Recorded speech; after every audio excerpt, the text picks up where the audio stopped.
Yo, it's your boy Ryan, Northwest Sports Fanatics, back at you with a new video. Today is Saturday, August 2nd, 2025, with your boy Ryan and the Northwest Sports Fanatics. Make sure you guys subscribe to the channel. Smash that like button either now or on your way out.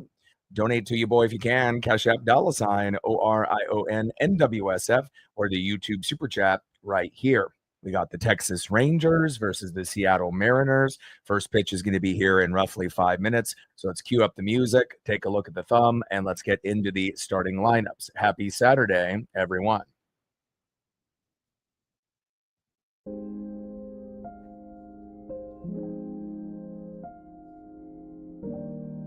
And on the thumb, on the left, right fielder, stud Adalis Garcia. And on the right, the best catcher in baseball, big dumper, Cal Raleigh. Now let's get into the starting lineups here first for the visiting Texas Rangers. Leading off for the Rangers at third base, Josh Smith. Batting second, playing shortstop, Corey Seager. Batting third, playing second base for Texas, Marcus Semien. Batting cleanup, batting fourth, right fielder, Adalis Garcia. Batting fifth, DHing for the Rangers, Jock Peterson. Batting sixth, playing center field, Wyatt Langford. Batting seventh, the former Seattle Mariner first baseman, Rowdy Tellez. Batting eighth, catching today for the Rangers, Kyle Higashioka. And batting ninth, playing left field, Alejandro Osuna. And making his debut with the trade deadline from the Arizona Diamondbacks, a 9-6 record and an ERA of 3.22, and ace Merrill Kelly. And now let's get into the starting lineup for your Seattle Mariners. Leading off for the Mariners in left field, Randy Arozarena.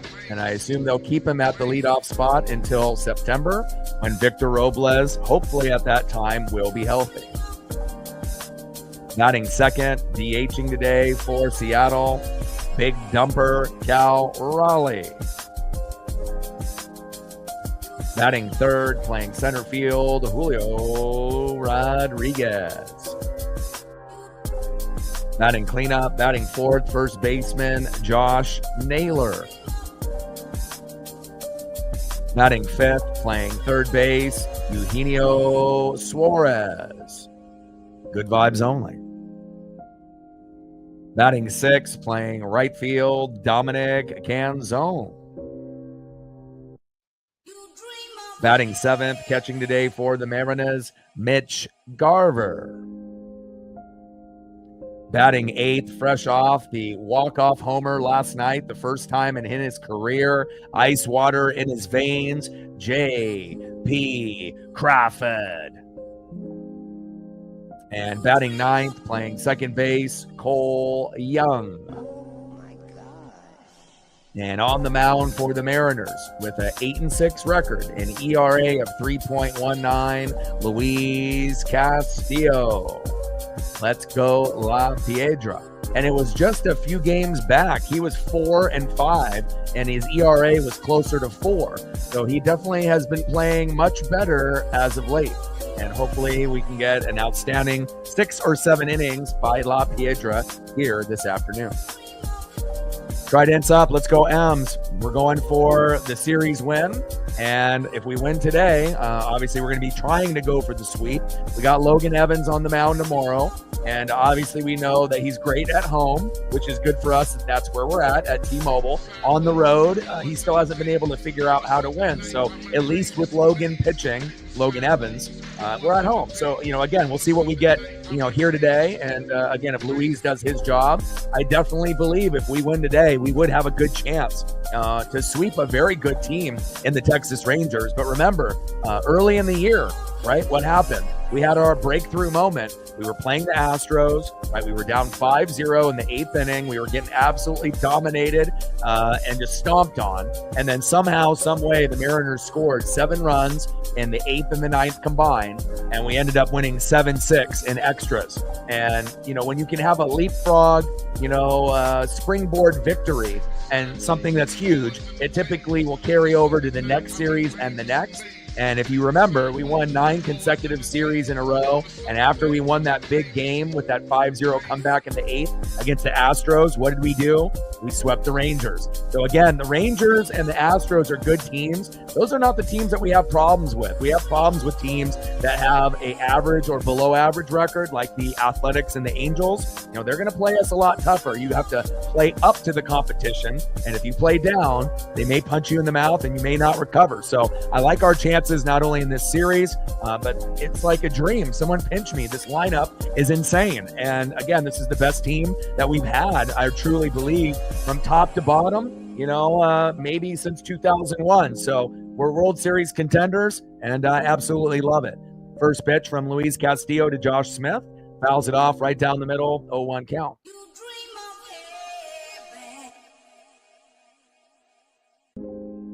Oh, 1 pitch. Takes a strike swinging high and away.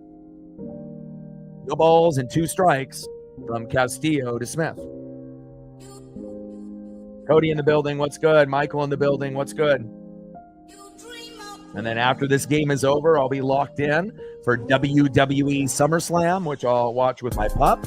And then tomorrow will be a busy day where we're going to be doing the Mariner game and SummerSlam night 2, because tomorrow's card is a little bit better.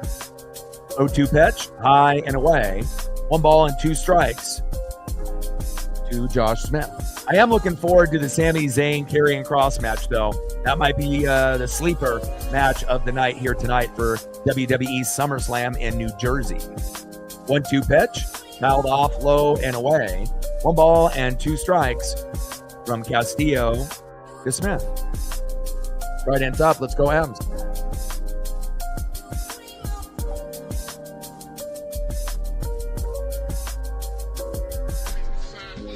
One-two pitch, high and away. 2 balls and 2 strikes from Castillo to Smith.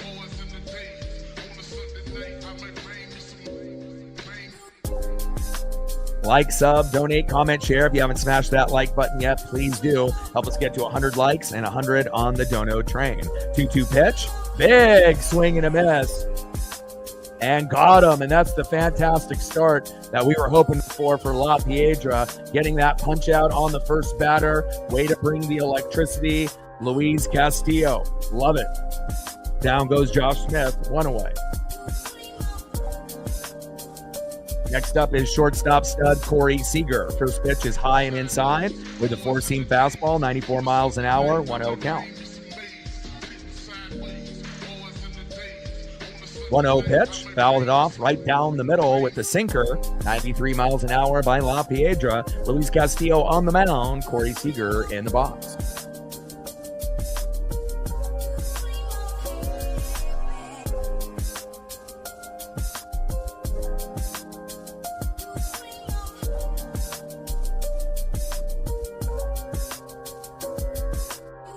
One pitch, fouled off by Seager right down the middle. 1 ball and 2 strikes from Castillo to Seager. And hopefully we'll be able to get into some good counts here early. Let's go, baby. 1-2 pitch, high and away. 4-seam fastball, barely missing the corner there by a few inches. 93 miles an hour by Castillo. 2 balls and 2 strikes from Castillo to Seager.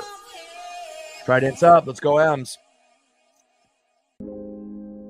Incredible walk-off home run for J.P. Crawford for the first time in his career. And moving him to the 8-hole was brilliant because, again, he was in a slump, and you definitely need to have a good leadoff hitter if you want to be a good team. It sets the tone early in the first 2 at-bats, and if you continue to go 0-2 in the first 2 at-bats for like 10 games in a row, it's really hard to gain momentum. And, it's very important to be able to have that guy that sets the tone early. We would know we had Ichiro Suzuki.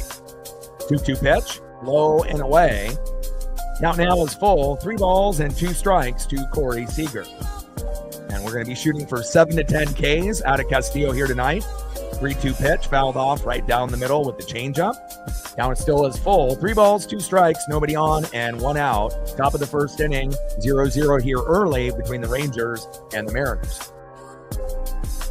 We got about a little over 50 games left, and again, we need to try to do the best that we can the rest of the way, and hopefully injuries won't be an issue. And when we end up getting Victor Robles back, hopefully there's no setbacks. And if you add Victor Robles to this lineup, it's arguably going to be one of the best in not only the American League, but maybe overall. 3-2 pitch, fouled off again with the changeup. 4 consecutive foul balls in a row from Castillo to Seager. And we don't want Castillo's pitch count to go up too high. We saw Cole Young work a count, 10, 11, 12 pitches. And, when you can get that a few times in a game, it really frustrates the pitcher. You want to be able to get your guys out within 6 pitches or less. And hopefully this will lead to an out. 2-2, popped up and flied out. There we go. We'll take that 3-2 count for a pop-up and out number 2. Thank God. You know how good Corey Seager is. At any given moment, he could go off. When they were on their World Series run, they did call him Mr. October, like Reggie Jackson. So, you never really know what you're going to be getting out of Seager. We would also know that because we had his brother Kyle. Next up is second baseman Marcus Semien. First pitch from Castillo to Semien in play. And grounds out to third. Gino, throw to first, and that is out number 3. And that'll make up for that long pitch count that he had on Seager. 1 pitch, 1 out. That's exactly what we like to see. Clean inning. Didn't give up any big RBIs or home runs. Great job, Luis Castillo. Let's keep it going. And now let's go to the bottom of the first inning and see who's up for the Seattle Mariners.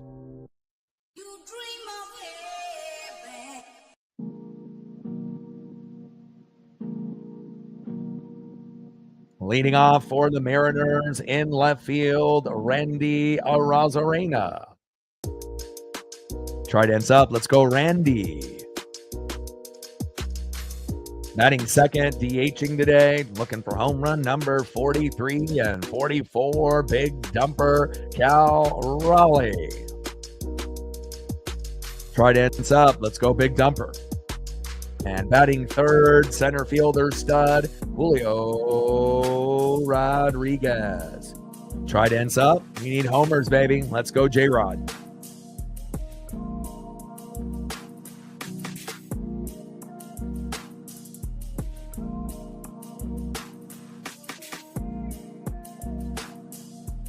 Like, sub, donate, comment, share. If you haven't smashed that like button yet, please do. Help us get to 100 likes and 100 on the dono train.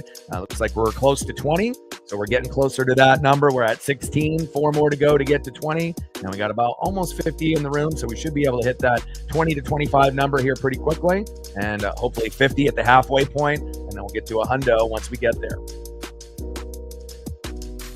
Yeah, different type of player, obviously with Ricky, has the power and stealing bags. But yeah, I definitely see a little bit of those type of vibes, even though Ricky Henderson and Randy are completely different players, but just kind of based on the aura, and we know Ricky is the best base stealer of all time, but Randy can steal bags here and there. And, you want to make sure that you have someone that can set the tone.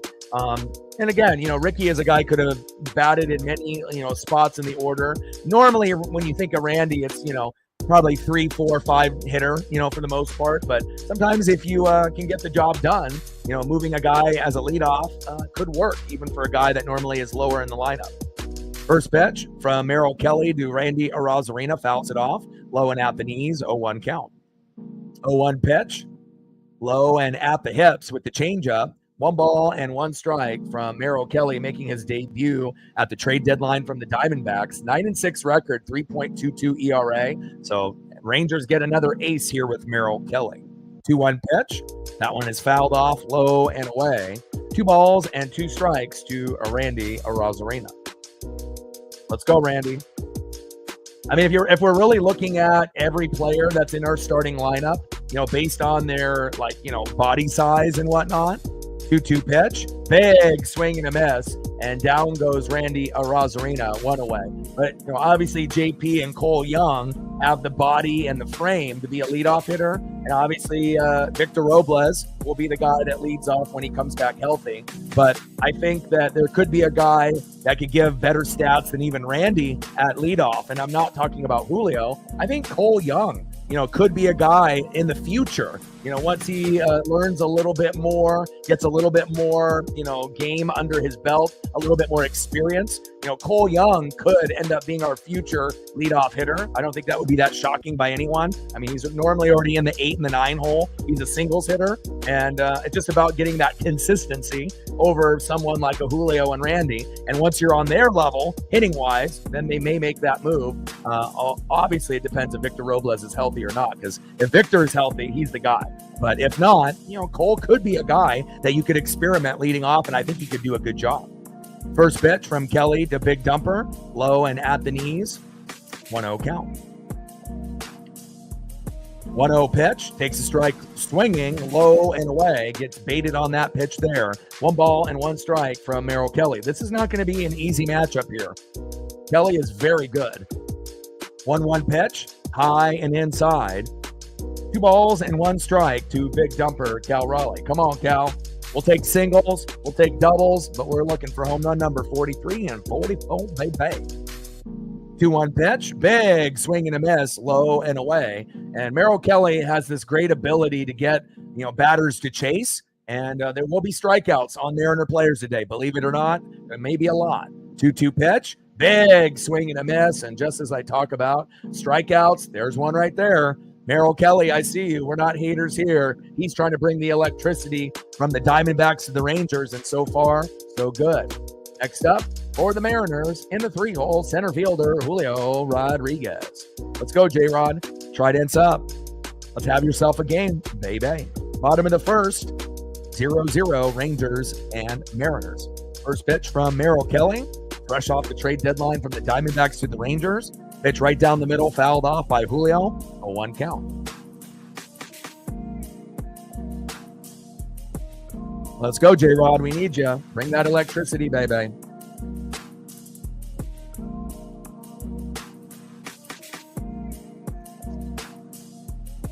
Let's go. 0-1 pitch, in play, and flies out to right, and that is out number 3. So, don't be surprised if we don't get a whole lot within the first 6 innings. I mean, I'm hoping we can get like 1 or 2 runs. I don't expect getting 3 or more on Kelly, unless we end up getting like a, unexpected 3-run homer after he walked a guy or plunked a guy, unless we were able to have back-to-back singles prior to that. But I don't know. Kelly's pretty solid. I've followed his whole career for quite some time, and our hitting lineup is great, but we also have to be able to respect these pitchers as well. And hopefully we'll be able to find a little bit of a weakness, at some point. End of the first inning, 0-0, Rangers and Mariners.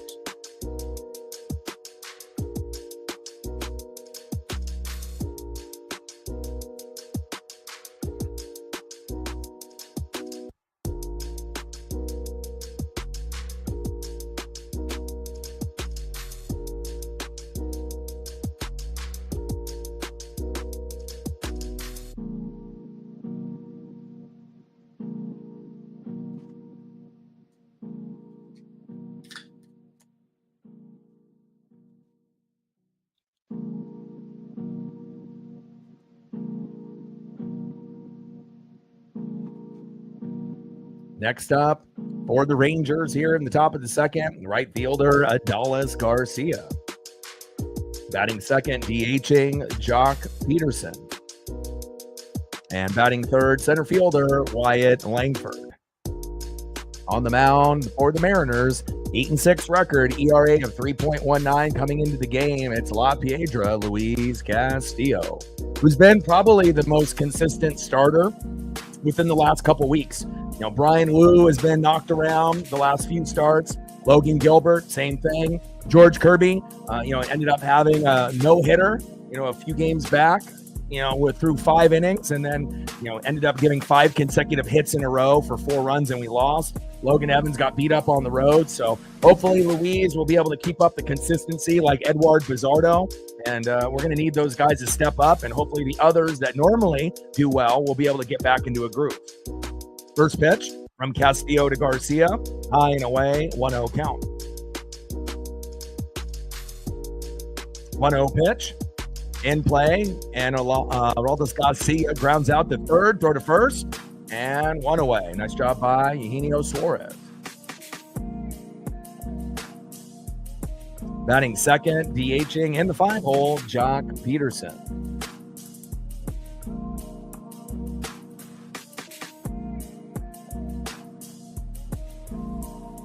Flying Monk in the building. What's good? I did see that with Caballero. Yeah, had to go from one. It's crazy when they end up doing the trades and you end up going to the team that you're playing. Not ideal, having to, have all your gear and all your friends and all your teammates, and all of a sudden, halfway through the game, you're like, hey, you're over there now. And, I guess it really depends if you go to a better team or a worse team. But, yeah. 1-1 pitch, low and away. 2 balls and 1 strike from Castillo to Peterson. I not only was that kind of crazy, where we've seen that, within the last few days, but what about the 5 walk-off homers? We normally don't get too many walk-offs, and, when you get that many in one day, maybe it was just destiny for JP to be that 5th guy, considering that was JP's first walk-off homer ever in his career. So that, we do have a battle for the dramatics. This is a different team with Naylor and Gino, and, we're going to find ways to be able to surprise people. Even when it looks bleak in the first 6 innings, we're going to be able to find a way in those last 3 more times than not. 2-2 pitch. And tries to jam the hitter high and inside. 3 balls and 2 strikes. Count is full from Castillo to Peterson. Flying Monk getting us started with a $2 holla. Appreciate you.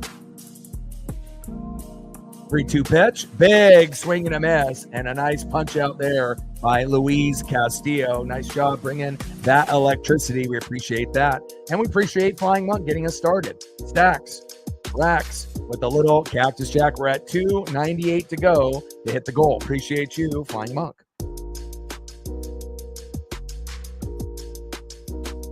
And again, we do much better against good teams. Like normally when we lose, we don't get blown out. We might just barely lose. Every once in a while, if you play an elite team, Astros, Blue Jays, Yankees, Red Sox, Tigers, if they're hot at the time, yeah, there might be a chance where we get obliterated like 9-1. And we've had a few of those this year, but not a lot.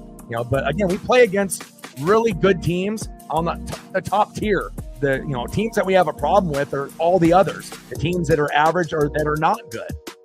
0-2 pitch, high and away, and 1 ball and 2 strikes from Castillo to Langford. Like if we could just mentally flip the switch and just act like we're playing the fucking Yankees or Astros every day, then we would be able to, maybe find a way to have a little bit better of a record against teams like the Athletics and the Angels and the White Sox and the Marlins. And usually if you take a team for granted, they get hot early and, get a home run on you early or a couple ribbies. Sometimes that's all it takes for them to be able to take off and not look back.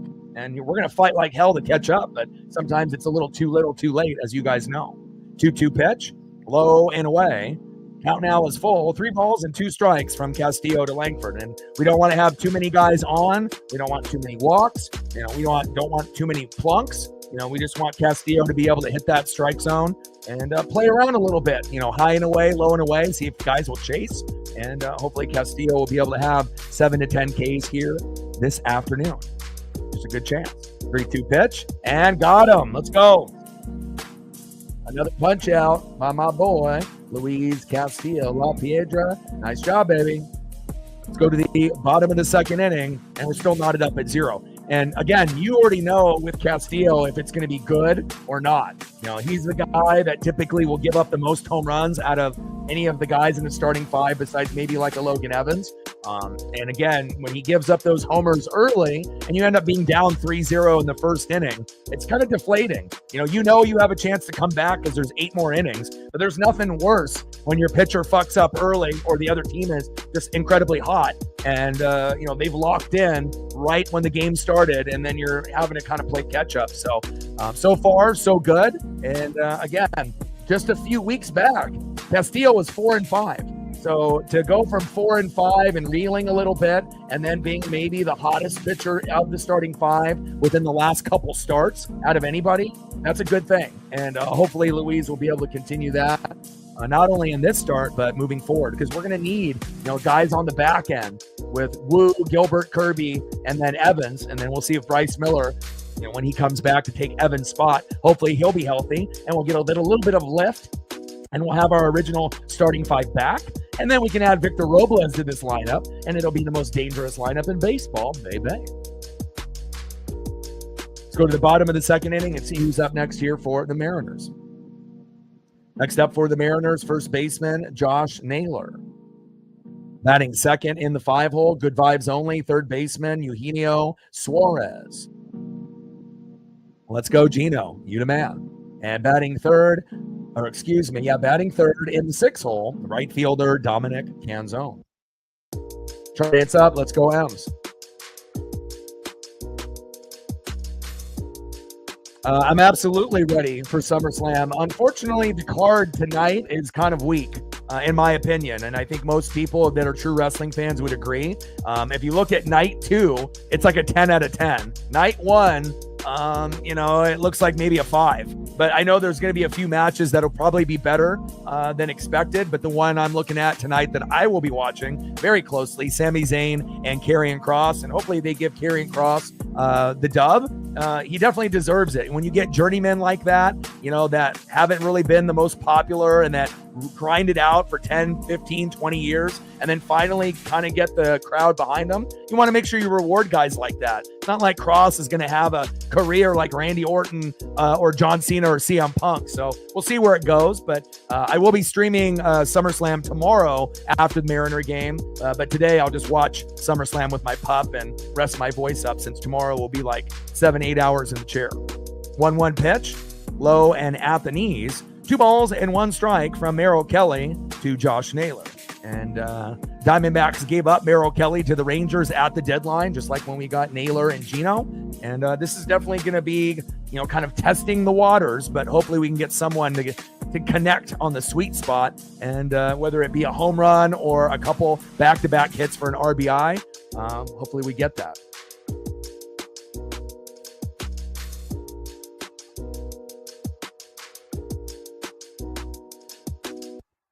Two-one pitch, fouled off, high and away. 2 balls and 2 strikes to Josh Naylor.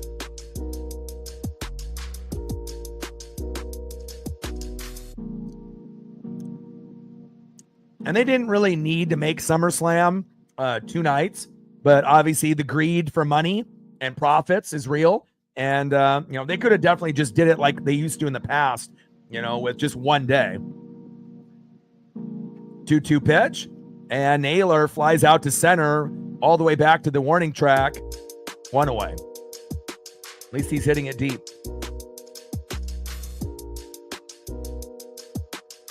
Next up for the Mariners, third baseman, good vibes only, Eugenio Suarez. Let's go, baby.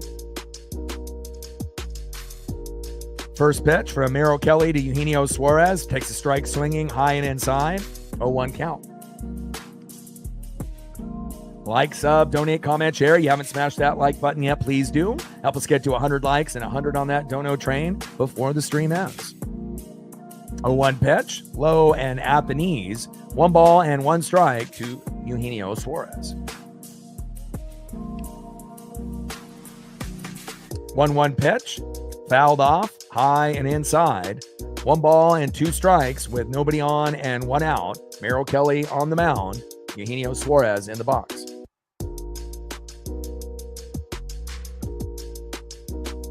Come on, Gino. 1-2 pitch, high and inside. Tries to jam the hitter tight. 2 balls and 2 strikes to Gino. Let's go, baby. Bring that electricity, Gino.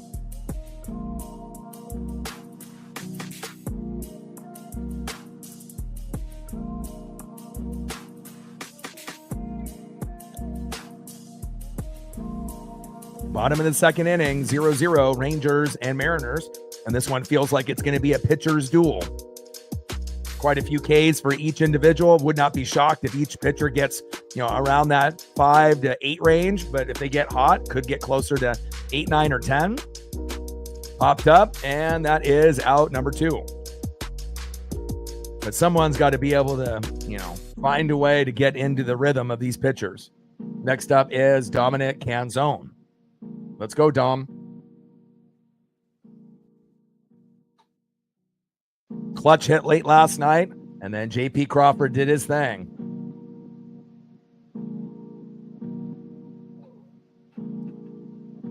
First pitch from Kelly to Canzone, low and away, 1-0 count. Probably should have been called a strike. It was in the square, but, umps are going to call it, based on their own, strike zone, so to speak. 1-0 pitch, same location, and that one gets a strike. 1 ball and 1 strike from Kelly to Canzone. It's hard to be able to sweep any team in a 3-game series or a 4-game series. It just, no matter who you're playing, even if it's like the worst team in baseball, it's hard. But if we, find a way to win this game, and we win the series and we win 3, the last game tomorrow is Logan Evans. And since we're at home, we should have a good chance, especially if the bats come alive. And down goes Dominic Canzone for out number 3. But if Logan Evans was on the road for tomorrow, there'd probably be no chance, to get a sweep. But, we'll see how it goes. It feels like the momentum has really been going in our favor here lately.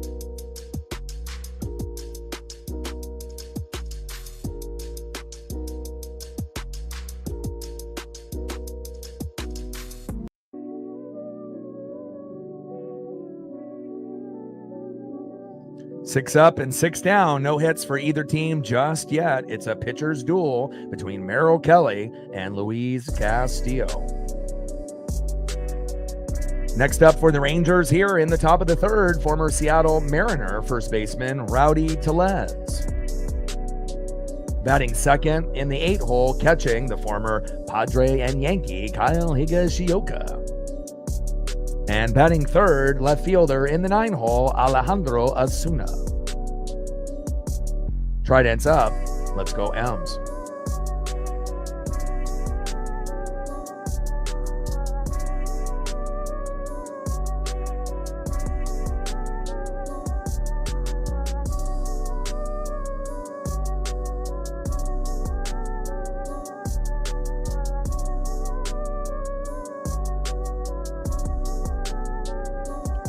We got more than 20, obviously, within the first hour. We're 32 minutes in, and we got 32 likes. So we got about half of the people in the room that have hit the like button so far. So thank you so much. We got the other half. Obviously, we'll hopefully get those sooner than later. 18 more likes to be able to get to that halfway point of 50, and we're shooting for 100 and 100. And shout out to all the new subs that we have been acquiring. Again, it's been pretty fantastic to be able to see, finally all the hard work really starting to pay off, and we just gained another new sub. Appreciate you. 32 to go now to get to 21,300. First pitch from Castillo to Rowdy Tellez, takes a strike swinging low and at the knees. 0-1 count. 0-1 pitch, big swing and a miss, low and away. No balls and 2 strikes from Castillo to Tellez.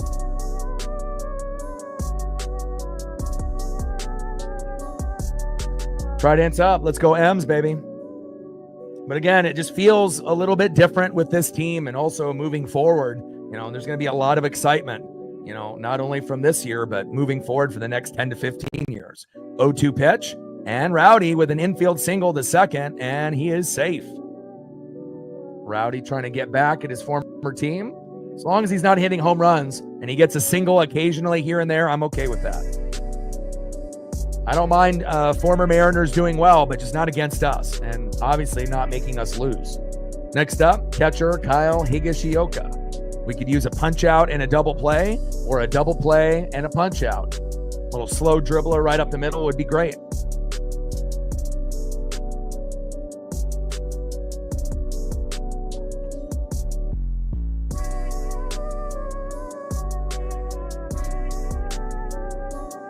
First pitch from Castillo to Higashioka. High and away, 1-0 count. Cole Young just couldn't get the handle on that baseball to Tellez. And obviously Tellez is not that fast, but when you're on your back or your butt and you're trying to scramble and find the baseball, sometimes you don't have enough power to get it to first. 1-0 pitch, fouled off low and at the knees. 1 ball and 1 strike from Castillo to Higashioka.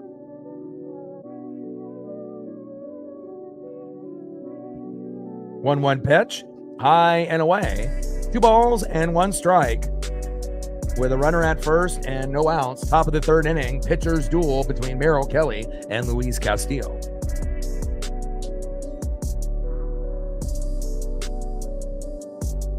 Two-one pitch.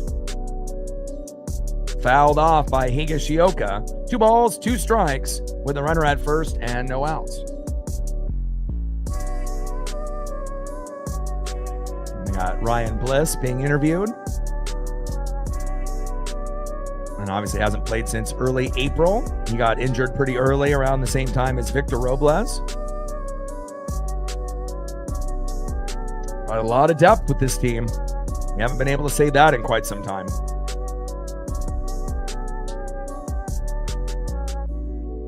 Back, gone! Wow, big home run by Kyle Higashioka on La Piedra, Luis Castillo, and there it is. That's the start that they wanted and needed. 2-0 Rangers. Next up, left fielder Alejandro Osuna, and that has to be the only runs that we give up here early. Not ideal, but Castillo is one of the guys that typically gives up more home runs than most of the starters. And if you're going to throw it right down the middle and think that you have stuff like you had when you were in your 20s, a harsh reality, these players on the other team are going to make you pay. And, I think sometimes Castillo gets a little ahead of himself, thinking that he might still be in his early 20s. And again, if you don't have that same location and velocity, you will get hurt. 2-0 Rangers. First pitch to Osuna, high and away, 1-0 count. Alec in the building. What's good, brother? 1-0 pitch, high and inside. 2 balls and no strikes from Castillo to Osuna. And now Castillo is reeling after giving up the home run with 3 consecutive balls. Come on. 2-0 pitch, high and away. 3 balls and no strikes from Castillo to Osuna. And it's kind of crazy, how one swing, can really determine the, mental health of a player, and again, sometimes, pitchers will get over it and forget about it and move forward. And you can definitely tell others, they hang on to that mistake and it carries with them until they end up exiting. 3-0 pitch, takes a strike looking right down the middle. 3 balls and 1 strike from Castillo to Osuna. And also, we don't have Cal behind the plate. And anytime that we have Garver, it's always going to be a hell of a lot harder to win. That's just the bottom line. People don't want to say it, but it's true. Harry Ford ended up hitting another big blast in AAA for the Tacoma Rainiers. If we had Harry Ford, that would be better than Mitch Garver at catcher, let me tell you. 3-2 pitch, and outside, and that is a walk. So Castillo was great until the home run by Kyle Higashioka, a 2-run blast, and then he ends up having a 6-pitch walk to the next batter. Come on, Louise. Next up is third baseman Josh Smith. Top of the 3rd inning, 2-0 Rangers.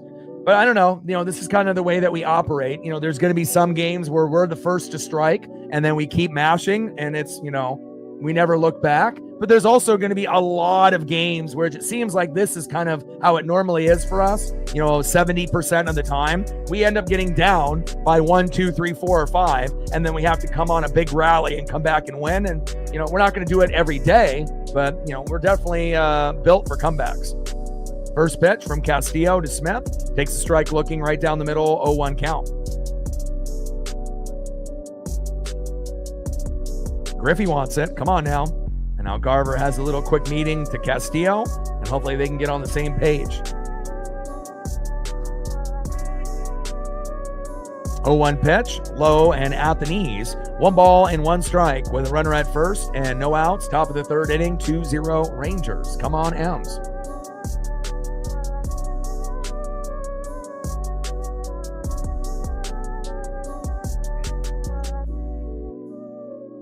Let's go, baby. Got to settle in. Don't give any more up. Got to find a way to get a punch out and a double play or a double play and a punch out. Come on, Louise. 1-1 pitch, fouled off, high and away. 1 ball and 2 strikes from Castillo to Smith.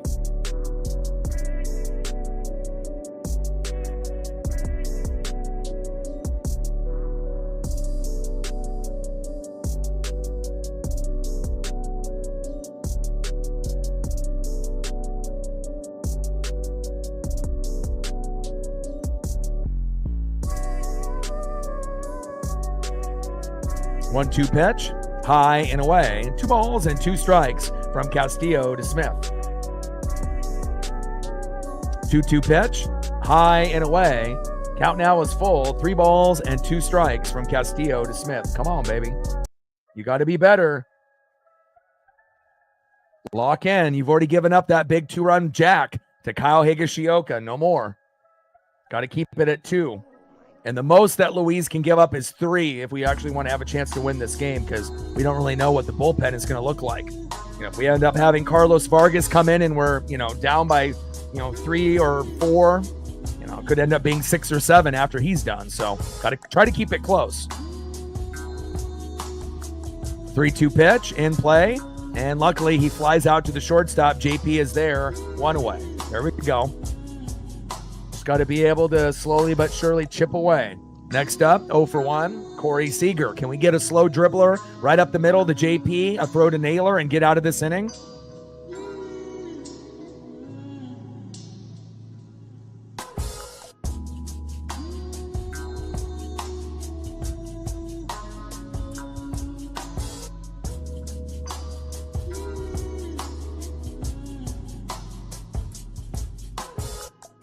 First pitch, low and at the knees, 1-0 count.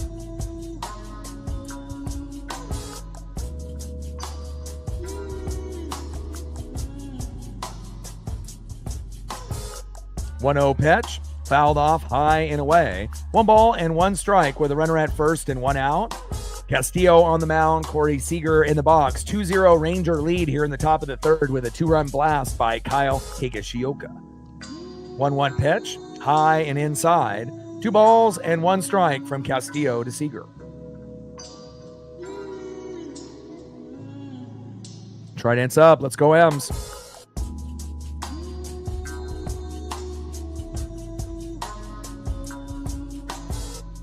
Two-one pitch, fouled off, low and away with that sinker. 95 miles an hour by Luis Castillo.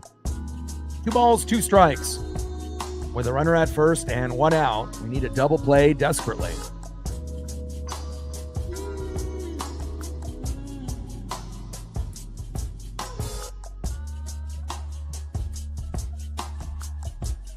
We're taking the first 2 games of this 4-game series, and we're looking for the series win today, but it's going to be tough.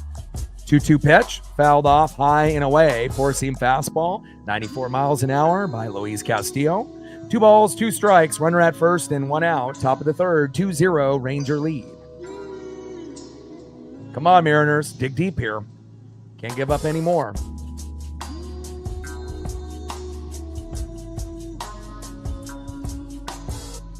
Two-two pitch, high and away. 2 balls and 2 strikes. Runner at first and 1 out. Castillo on the mound. Seager in the box.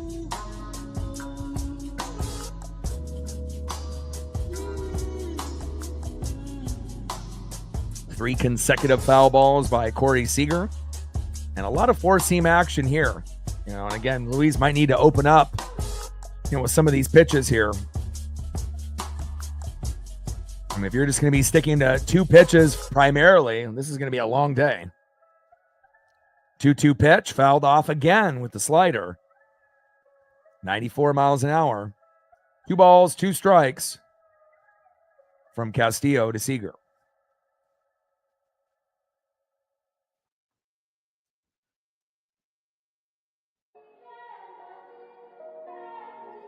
2-2 pitch. Low and away. Count now is full. 3 balls and 2 strikes from Castillo to Seager. Come on, Luis. You got to dig deep, my guy.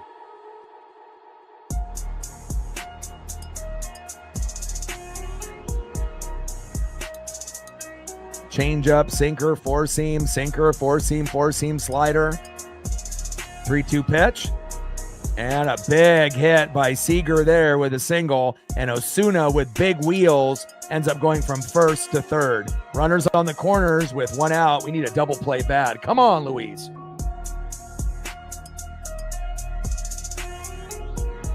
Next up is second baseman Marcus Semien.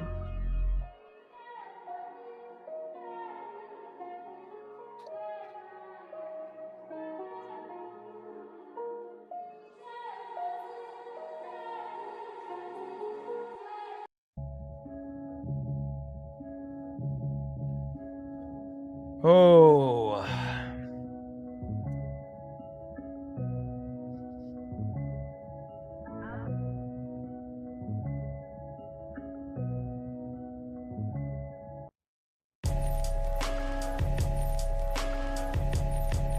Great hit by Seager. I'm not really surprised. Always got to be able to be careful how you pitch to him.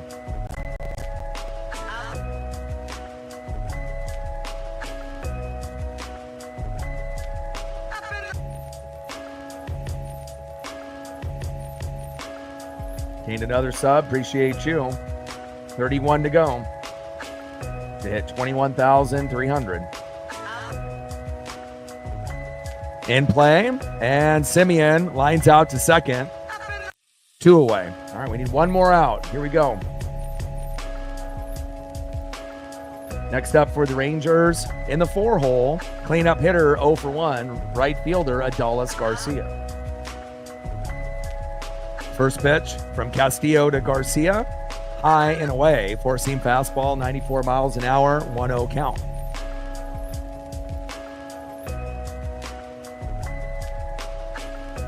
One-0 pitch. High and inside. 2 balls and no strikes with runners at first and third and 2 outs. Top of the 3rd inning, 2-0 Ranger lead with a 2-run blast by Kyle Higashioka early. And hopefully Luis Castillo only gives up 3 runs or less. That'll be the only way that we have a chance here today, especially if the bats don't come alive until the 7th inning. Merrill Kelly is a stud. It's not going to be easy to get hits, runs, RBIs, or home runs on him. But hopefully we'll find a way. 2-0 pitch, high and away. 3 balls, no strikes with runners on the corners at first and third and 2 outs. Rangers are threatening again. We cannot let them score another run. 3-0 pitch, takes a strike looking high and inside. Count now is 3 balls, 1 strike. Runners on the corners with 2 outs. Like, sub, donate, comment, share. If you haven't smashed that like button yet, please do. Help us get to 100 likes and 100 on the dono train.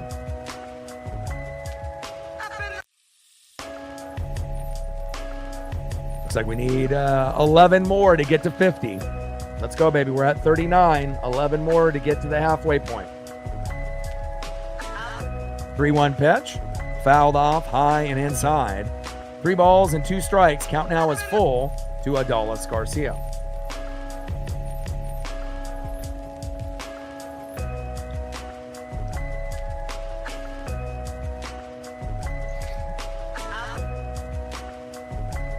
Got a rally.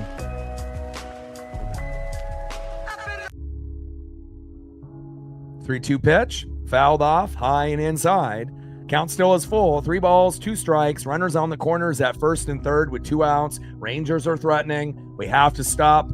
And hopefully, we got to stop bleeding out. We got to be able to stop this rally. Time is called.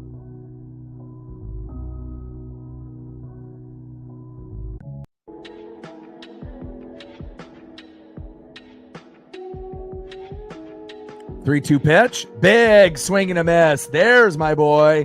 Finally, big punch out there by Luis Castillo against Adolis Garcia. Leave those runners on the corners, baby. And even though you gave up that home run, it could have been much worse. Nice job finishing strong And now we got to be able to get some offense on the board, and hopefully we can get one in the next 2 innings. Next up for the Mariners in the bottom of the third, catching today in the 7-hole, Mitch Garver. And one day this will end up being Harry Ford backing up Cal Raleigh. Batting second, fresh off the walk-off home run last night, the first time in his career, shortstop J.P. Crawford. I think this is a great spot for him in the lineup. And batting third, second baseman in the 9-hole, Cole Young. It's a Cole world, baby. Let's go. Trident's up. Let's go, M's.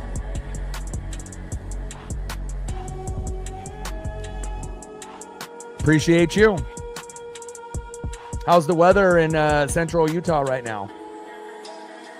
It's a little overcast here in Oregon at the moment, but it's kind of nice. You know, we instead of having 90 plus degree temperatures, and depending on if you have AC or not, there's definitely some people that are a little miserable.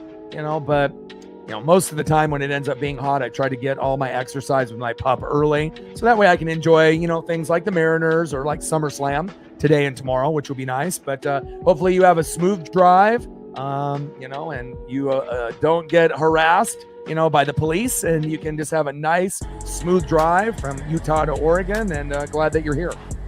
Bottom of the third inning, 2-0 Rangers. And again, it started with a Kyle Higashioka 2-run blast. And that's not someone that typically hits homers in the 8-hole, but you could say the same thing for JP last night. Sometimes you will get production from your 8 and your 9-hole hitters. And a lot of times if you do, you win because no one expects those guys to really do anything most of the time. First pitch from Kelly to Garver. Takes a strike looking right down the middle, 0-1 count. And even though the Diamondbacks, ended up giving up Naylor and Gino to the Mariners, adding Merrill Kelly, to this Ranger team, big. And obviously the Diamondbacks were big sellers, but again, if you're going to be able to make a playoff run or not. And obviously shedding the salary, releasing those 3 guys was obviously good for them. 0-1 pitch, right down the middle, 1 ball and 1 strike from Kelly to Garver. I don't know how that pitch was in the middle of the plate and called ball, but umps are not very good nowadays. We definitely need the ABS and a robotic system or some boards behind the players that actually show the strike zone. That would solve a lot of problems. 1-2 pitch, high and away, 4-seam fastball, 90 miles an hour by Merrill Kelly, missing the strike zone by a few inches there. 2 balls, 2 strikes with nobody on and no outs. We're in the bottom of the third inning, down by 2. Garver in the box, Merrill Kelly on the mound. 9-6 record with a 3.22 ERA and 2-2 pitch. And Garver goes down swinging, 1 away. Next up, ice water in his veins from last night. First walk-off in his career, bringing the electricity back to the Mariners. J.P. Crawford, let's go.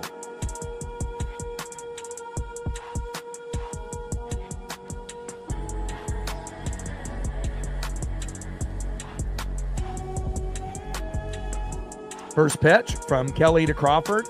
Takes a strike swinging high and away, 0-1 count. But as good as Merrill Kelly is, he's not untouchable. But again, when he gets into one of those rhythms, it's the same thing with like Wu and Gilbert when they're on. They're really, really tough to be able to knock around.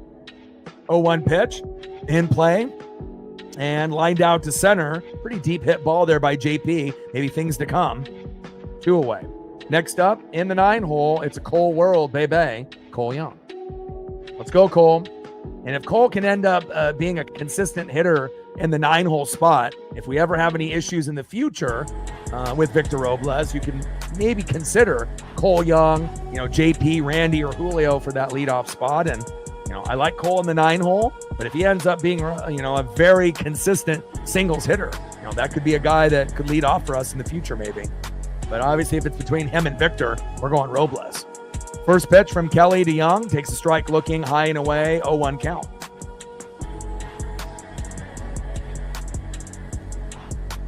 (0-1) pitch, low and away with the changeup, missing the strike zone by a few inches. 1 ball and 1 strike from Kelly to Young.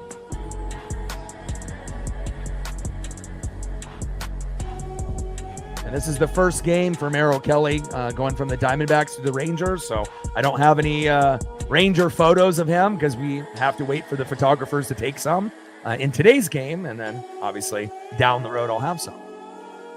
Bottom of the third, 2-0 Rangers lead. Jerry in the building. What's good? Hope you're having a good day. 1-1 pitch. In play with the changeup, and Young reached on an infield single to first, baby. There we go. I love it. And he keeps improving every single day. Love me some Cole Young. Now we're back at the top of the order. Let's see if we can get him moved over from first to second. 0 for 1 with a K. Randy Arozarena. Let's go, Randy. First pitch from Kelly to Arozarena. Low and at the knees. 1-0 count. This would be a great time for a 2-run blast to tie the game up 2-2, but that might be asking a little bit too much for Randy going against Merrill Kelly.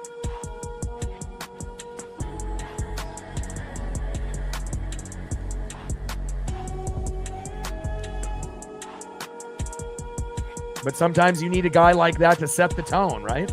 And if we have a leadoff hitter that normally hits third, fourth, fifth, he's got the power. Right? It just depends if he can get the right pitch and if he's patient enough. 1-0 pitch, takes a strike looking high and inside, which should have been called ball. Golly, bring the ABS in now. And we haven't had too many issues in the first 2 innings, but this third inning has not been officiated very well. Strike zone is, it's your guess is as good as mine. 1-1 pitch, in play, and Arozarena grounds out to the pitcher, throw to first, and that is out number 3. We leave one stranded, but at least we got Cole Young with a single, and hopefully he'll be able to get a few more before this game is up. End of the third inning, 2-0 Ranger lead. Yeah, good hustle by Cole. And you've actually started to notice that, out of a lot of players lately. It used to be just like Luke Raley. Now you're starting to see almost everyone kind of put it into another gear, but especially when you make a trade for Naylor and Gino, every single player has to be able to step up and be better than what they were at the beginning of the year. Facts. Let's see who's up next here in the top of the fourth for the Texas Rangers.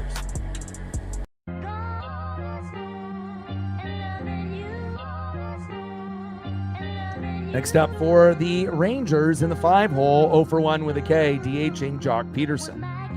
Batting second, 0 for 1 with a K, 6-hole hitter, center fielder Wyatt Langford. And batting third, 1 for 1 with a run, first baseman, formerly of the Seattle Mariners, Rowdy Tellez. He helped us win quite a few games against the Blue Jays. We appreciate your time with the team, and I wish him the best of luck, just not against us. Trident's up, let's go M's.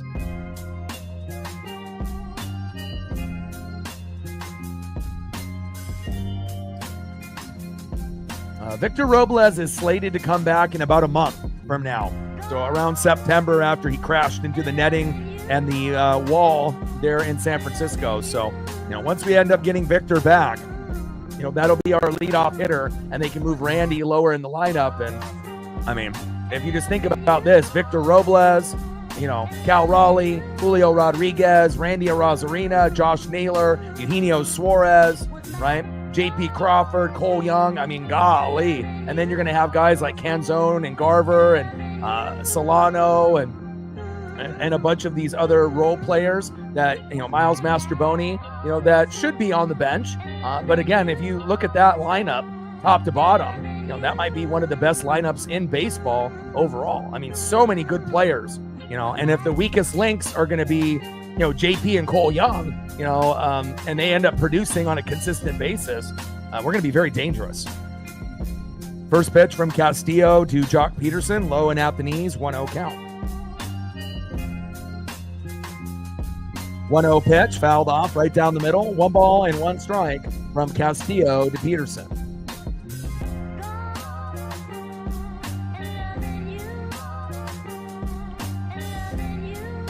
1-1 pitch, low and at the knees. 2 balls and 1 strike from Castillo to Peterson. And it's going to be crazy, as long as Robles doesn't have any setbacks. It's going to be one of the most intimidating lineups, 1 through 9. And then on top of that, if we can get our pitching staff back on track, could be a very deep run this year. 2-1 pitch in play, and Peterson popped out to third. Gino is there, 1 away. Next up is up-and-coming center fielder stud Wyatt Langford. Top of the 4th inning, 2-0 Rangers. Castillo gave up a 2-run blast to Kyle Higashioka, but other than that, that's where we're sitting. First pitch from Castillo to Langford, and ground out to the shortstop. JP is there, throw to first, 2 away.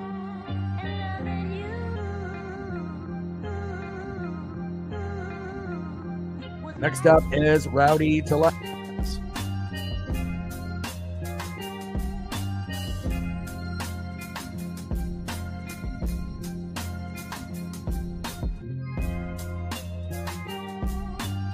I'm really happy for JP, stepping up. Obviously was in a slump. Not as bad as Dylan Moore. That's the one guy that we need to get his season turned around, but it's not like Dylan is a regular player. But if he can get to like the Mastrobuoni level where he can actually help us win and not be a liability and strike out 100 times in a row, that could be good for us. When we we have limited use for him, and we want to make sure if we're bringing a bench guy in that they're producing. 2-0 pitch, makes the strike looking high and away. 2 balls and 1 strike from Castillo to Tellez. Houston is up 2-1 on Boston in the 3rd, but hopefully Boston will come back and win. 2-1 pitch, high and inside. 3 balls and 1 strike from Castillo to Tellez.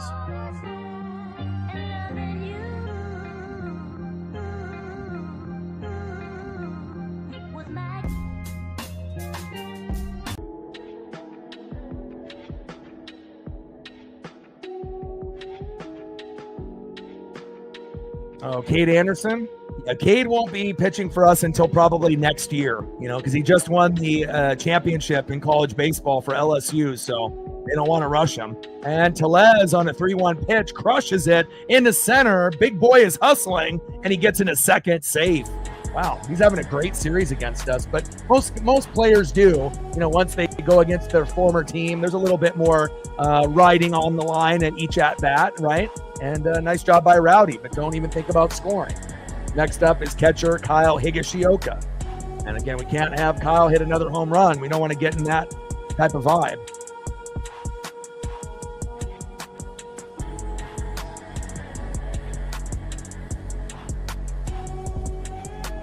First pitch to Higashioka. He swings, flies up, flies out, into right field. Dominic Canzone is there, and that big hit by Rowdy Tellez for nothing, and we keep him stranded, thank God.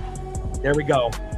All right, let's go to the bottom of the 4th inning and see if we can get at least a run to kind of stop the bleeding here. Let's go. We only got 1 hit so far. That's unacceptable. We need more. Merrill Kelly's a great pitcher. I understand that, but we got to find a way.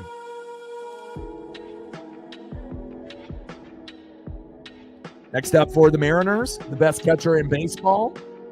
DHing today, 0 for 1 with a K. Big dumper, Cal Raleigh. And we're looking for home run number 43. Trident's up. Let's get it. We'll take some singles, and we'll take some doubles if needed. And somebody's got to be the guy that gets us going. Who's it going to be? Is it going to be Cal? Could it be batter number 2? 0 for 1, Julio Rodriguez. Trident's up. We'll take home runs and singles and doubles from you as well. Or is it going to be one of the newbies, like hitter number 3, 0 for 1, first baseman, 4-hole hitter, cleanup hitter, Josh Naylor. And it's crazy, when you get 2 of the top 4 guys, during the deadline. I mean, this is the best, deadline pickup the Mariners have ever had. 2 of the top 4, and we already had a good team. But it kind of feels like these guys could put us over the top, and not only offensively but defensively, and on top of that, the chemistry being teammates together on the Diamondbacks. Like, you couldn't have asked for a better scenario. That not only did we get 1, but we got both, and very exciting. Like I said, I've been a fan of this team for 40 years, and we've only had 3 or 4 good teams, in that 40-year period. But I feel from 2022 to 2042. We should have, 10, 11, 12, 13, quality teams in a 20-year period. And if we're lucky, we might end up going to a World Series or two in the next 10 to 20 years. And hopefully, for us Mariner fans, we can win at least one. If we go to 2 World Series, the chance of winning both is probably not likely. But if we can find a way to win one, what a glorious day that would be. And obviously, I definitely want to be able to see them, winning a championship before I'm gone. Bottom of the 4th inning, 2-0 Ranger lead. First pitch from Kelly to Raleigh. Takes a strike swinging, low and away, 0-1 count.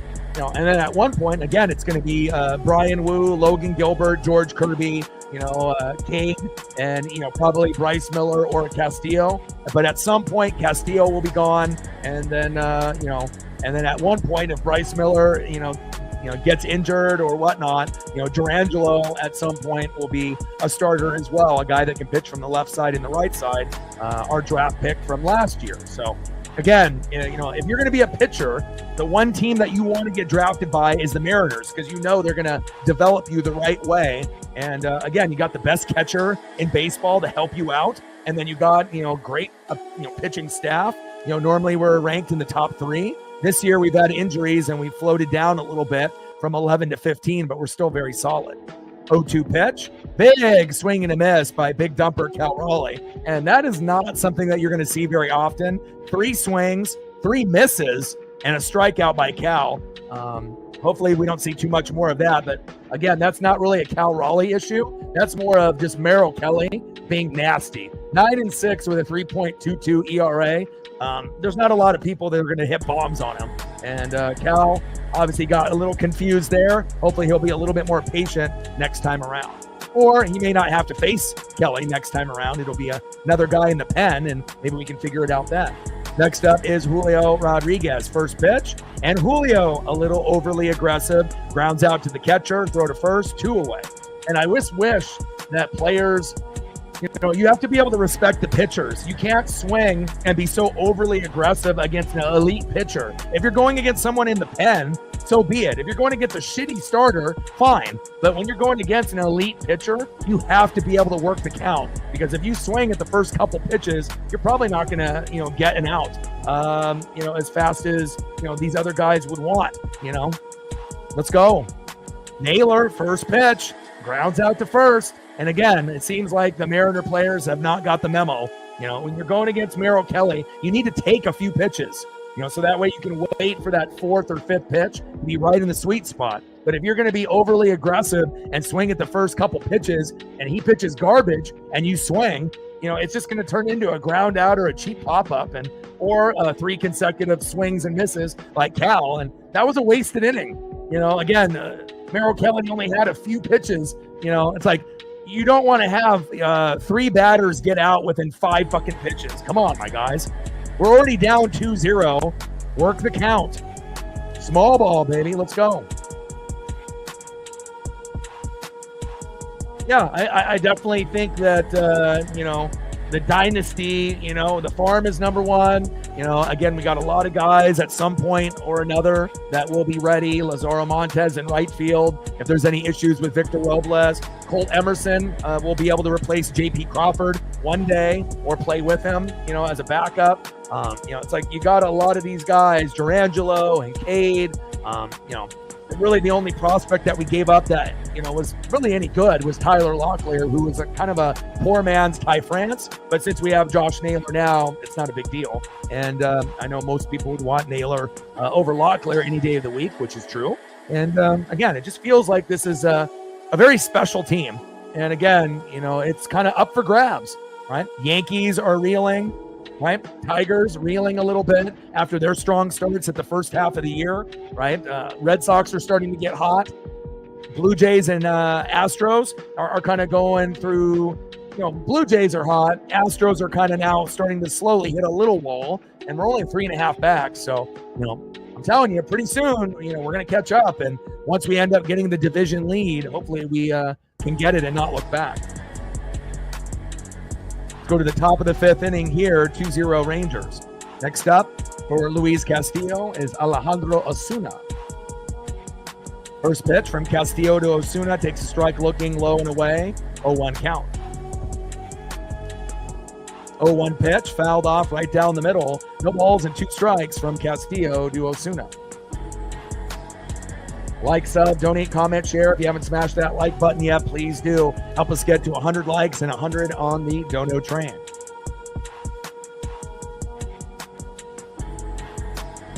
Not necessarily, Jeremy, because we're not like every other team, and we're not talking about, dynasty in the normal aspect. When we're talking about championships, the Mariners are the only team that's never been to a World Series. When we talk dynasty, we're just talking about, having a good team that has a chance to be able to go to a playoffs year in and year out, and again, dynasty on other ends, we're talking about, three-peating and, Jordan or like Shaq and Kobe. But when we're talking Mariners, it has a different meaning.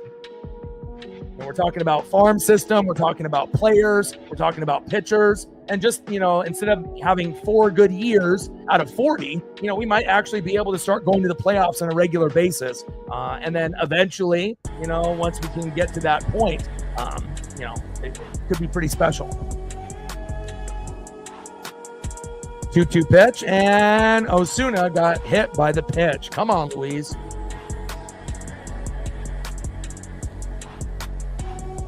Next up is Josh Smith. First pitch from Castillo to Smith, high and away, 1-0 count. But we just have to be able to find the right blend, of young and then veterans. And, you just can't be a bunch of old guys, and it can't be just a bunch of young guys. You're going to have the right combination. And again, it's just crazy to think, how we've been harping, on, the ownership and with Dipoto and Wilson and everyone else. And, they definitely have done a great job the last 2 years. I mean, we got the best, hitter, in the deadline last year in Randy Arozarena. We got 2 of the top 4 this year in Gino and Naylor, and got a, solid lefty in the pen with Caleb Ferguson. So, once we get Robles back, we're going to be in business. 1-0 pitch, high and away. 2 balls and no strikes from Castillo to Smith.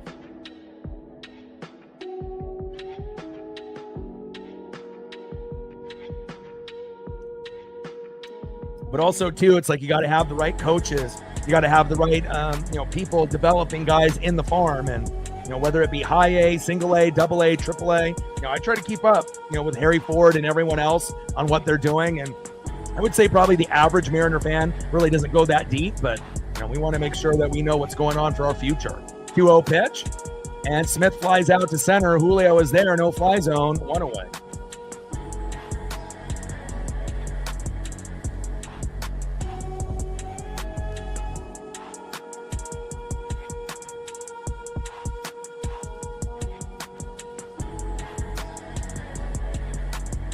There we go, Julio. Good defense, baby. No fly zone. Next up is Corey Seager. Top of the 5th, 2-0. Ranger lead with a Kyle Higashioka 2-run blast. All right, looks like we just hit over 50. I appreciate you guys a lot. Now we have half of the people in the room have hit the like button. We're at 52. We need to get to 100. So we have 48 to go. We got 90 in the room. So we just need a few more people to be able to show some love, and we'll be able to hopefully get there.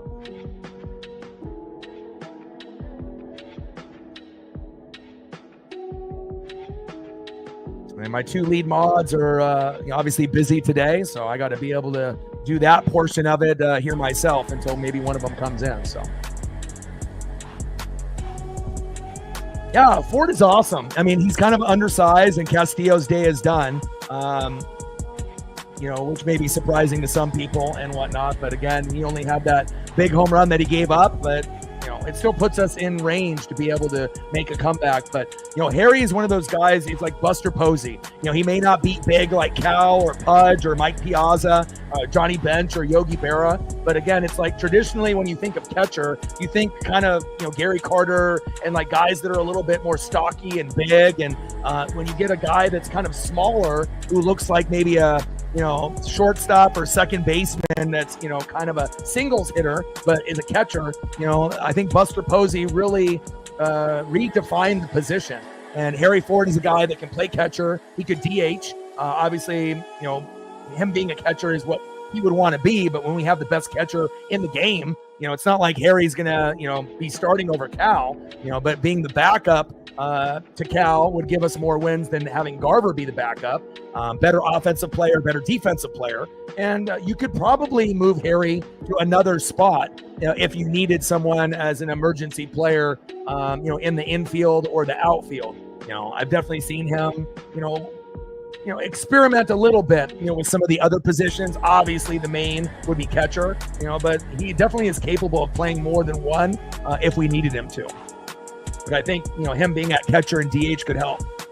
Now, Carlos Vargas is in, and we're down 2-0. So this is going to go either one of two ways. He's going to end up giving up a couple more runs, depending on if he goes up 1 inning or 2 innings here, or he'll be clean, and he'll give us a chance. And hopefully the bats will come alive before he has his major fuck up. First pitch, takes a strike, looking low in the zone, 0-1 count. Vargas on the mound, Corey Seager in the box.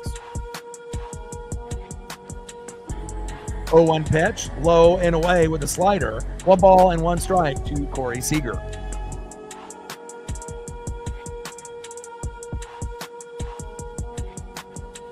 One pitch, and Seager grounds out into the double play. Magnificent. Great job, Vargas. And I don't think I've said that many times this year. That's exactly what we needed. And Castillo wouldn't have been able to get that pitch for him to bite. So, even our worst players like Dylan Moore and Carlos Vargas, every once in a while, a blind squirrel will get a nut, right? And they'll find a way to get the job done.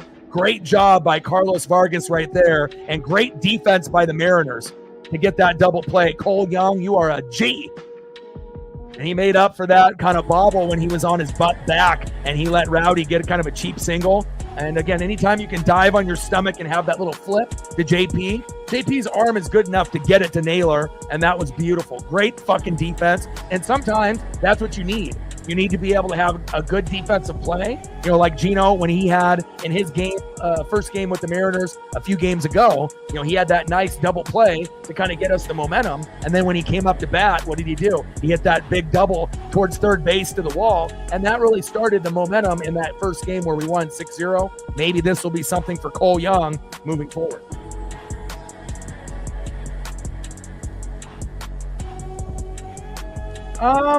That's a good question. I know that I know people, know who I am, and I know there's people that watch, like Peter Schrager, from NFL Network, and now through ESPN.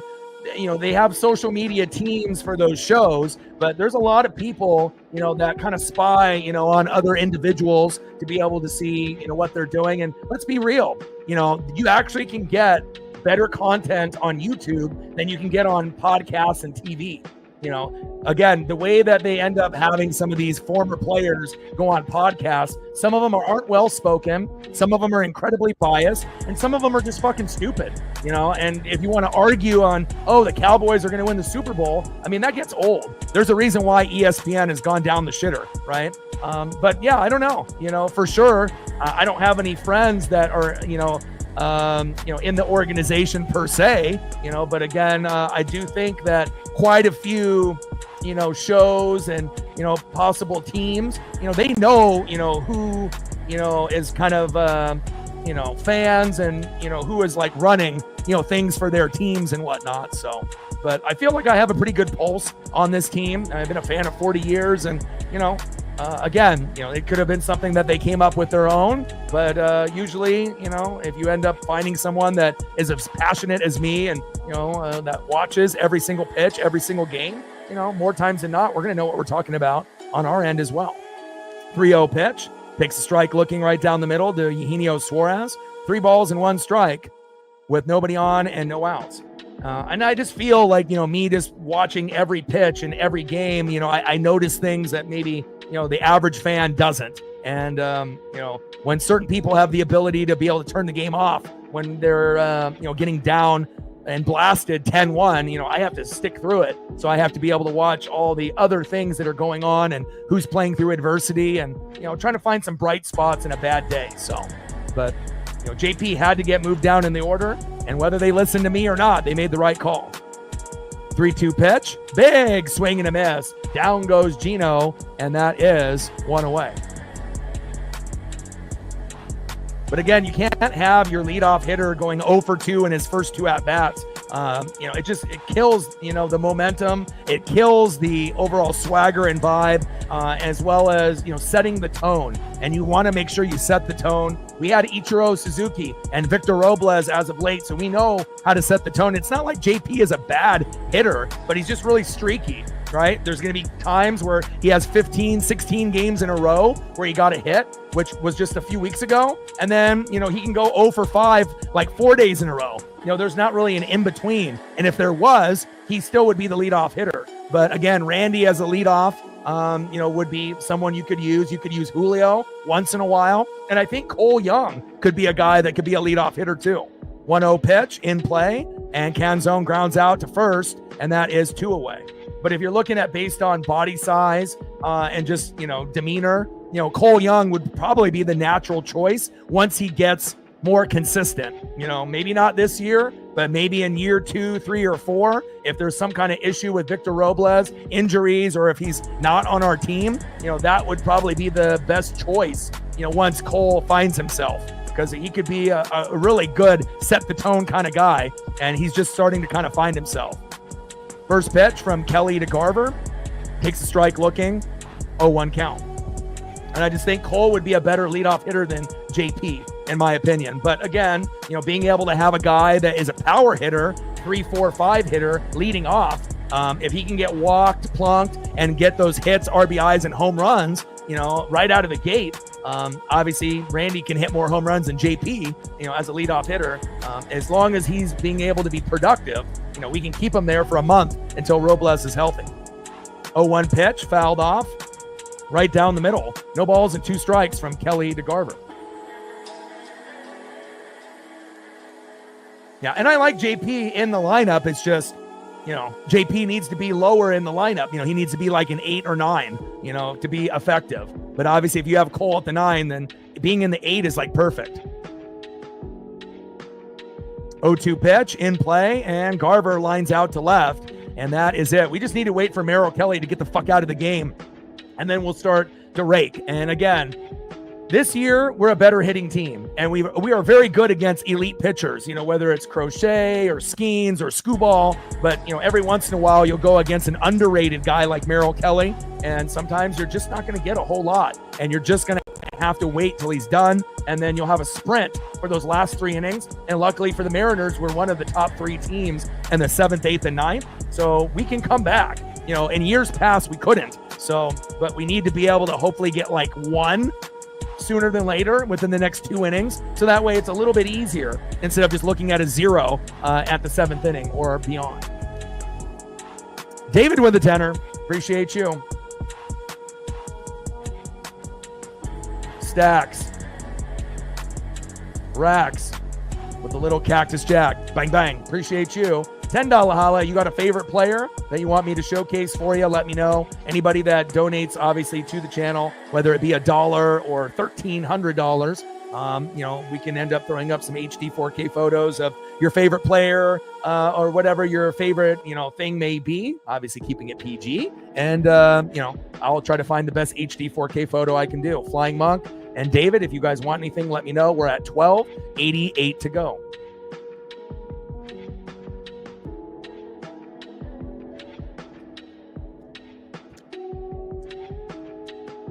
Yeah, John, but, you have to understand who you're going against. Not every pitcher is going to be a bum that we go against, and it's not like we're going to score 5 runs early all the time. Sometimes you're just going to have to wait. Pitchers are, especially if you're a good pitcher, they're going to be able to know the weaknesses of the hitters, and you get guys being a little greedy and a little overly aggressive. It's sometimes on the hitter, but a lot of times it's going to be the dominant pitcher, dominating the game. We got plenty of time to come back. It's like yesterday, it didn't look good. There's a lot of games for the Mariners where it's very similar, where we're down or, it doesn't really look like we're doing a whole lot for the first 6 innings. And then we have this nice comeback, and we're not going to come back every day, but again, we are built for comebacks, and, it's nice when we end up scoring early, when we end up getting 2-3 runs in the first couple innings, but that's just not how it's going to be when you go against elite pitching. Got to wait for the meltdown in the bullpen, and all it takes is one meltdown by one pitcher, and you can come back within a couple of hits. So we'll see where it goes. Top of the 6th, 2-0 Rangers. Next up is Marcus Semien.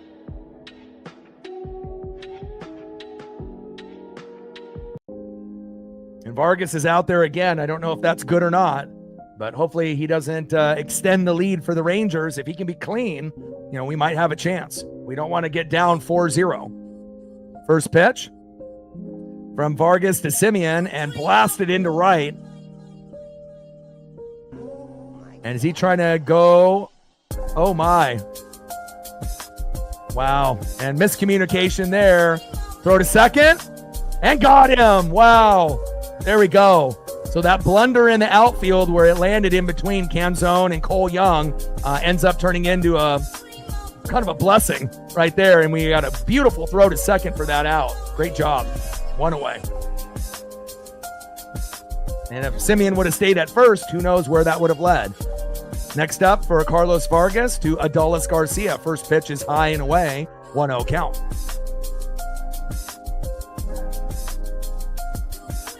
1-0 pitch. Fouls it off right down the middle. 1 ball and 1 strike to Adolis Garcia. 1-1 pitch. High and inside. Tries to jam the hitter. 2 balls and 1 strike from Vargas to Garcia. Come on, Carlos. 2-1 pitch. Low and away. Sinker, 97 miles an hour by Vargas. Vargas can pitch, 95 to 98. The thing about him that irritates a lot of us is control and finding the zone. He's really wild, and he has a hard time of hitting the strike zone more than 2 pitches in a row. And again, it's cost him a lot of games this year. 3-1 pitch in play, and Garcia flies out to left, 2 away. And again, I would say that Dylan Moore and Carlos Vargas are our 2 worst players right now. Obviously, Garb and Solano and a few others are pretty close behind, but so far, Vargas has done pretty fucking good. Next up is Jock Peterson. It's like you're seeing, hitters get contact, but not being able to get a base hit. And again, you don't expect Vargas to really get any punch outs. You just have to pray that he's able to get a couple pop-ups and ground outs, and the defense can handle them. Top of the 6th inning, 2-0 Rangers. Vargas on the mound, Peterson in the box. First pitch to Jock, high and away with the slider, 1-0 count.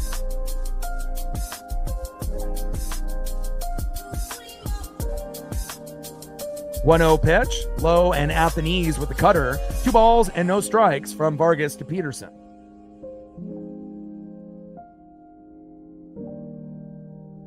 2-0 pitch, big swing and a miss, high and away. 2 balls and 1 strike from Vargas to Peterson.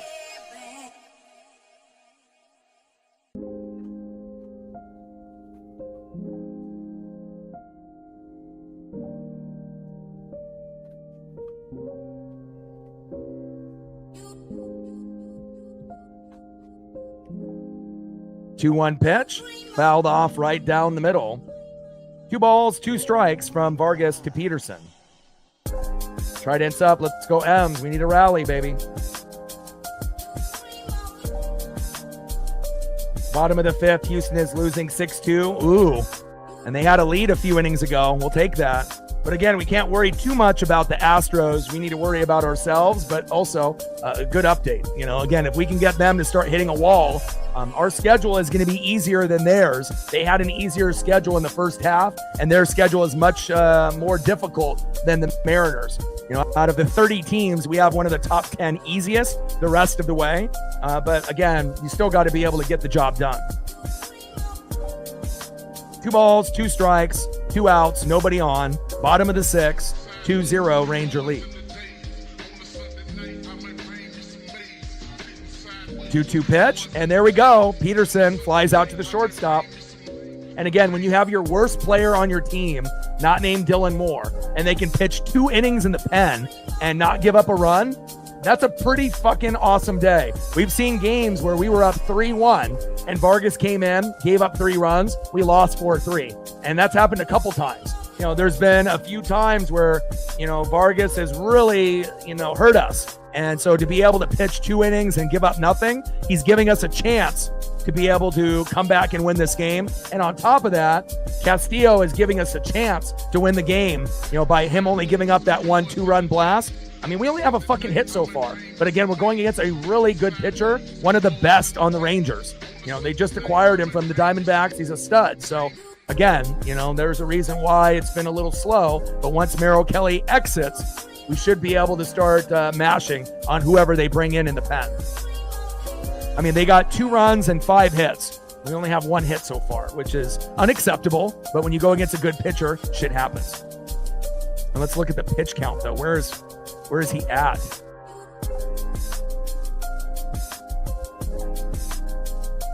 Wow. Merrill Kelly has been able to take advantage of Mariner hitters being dumb and, swinging too early. 5 innings pitched, 1 hit, no earned runs, no walks, right? 5 Ks. You're never going to believe this. 54 pitches. Castillo was at 87 with 4 innings. He's at 54 with 37 strikes. So when you're at 54 pitches and you're in the 6th inning, he could literally pitch the whole game. Now, we know he's not probably going to, but unfortunately, with a pitch count like that, he could go 8 innings. And so if that's the case, we better pray that if he goes 2 or 3 more innings, that somebody gets that home run, or we can get back-to-back hits for an RBI. Otherwise, we may not be able to come back. I mean, with only 54 pitches, that's wild. I don't think I've seen anyone with 54 pitches in the 6th inning, but here we are. When you're a good pitcher and the other team is, getting out on the first couple pitches regularly, not good. First pitch from Merrill Kelly to J.P. Crawford. I was hoping that he was going to be closer to like 70. So I was like, all right, he's almost done. But, I mean, he literally could pitch the whole game if they wanted. 0-1 pitch, high and away. 1 ball and 1 strike to J.P. Crawford. Come on, J.P. Ice water in his veins and his first walk-off in his career. Come on, J.P. Bring that electricity. We need to also be bunting and moving guys over as well. We need to play small ball. And I do still think we have a good chance to come back and win. But who's going to be the guy that gets the party started? And again, if you would have had guys like Cal and, Julio and Naylor and a few of those other guys work the count, maybe Kelly's out of the game by now. 1-1 pitch.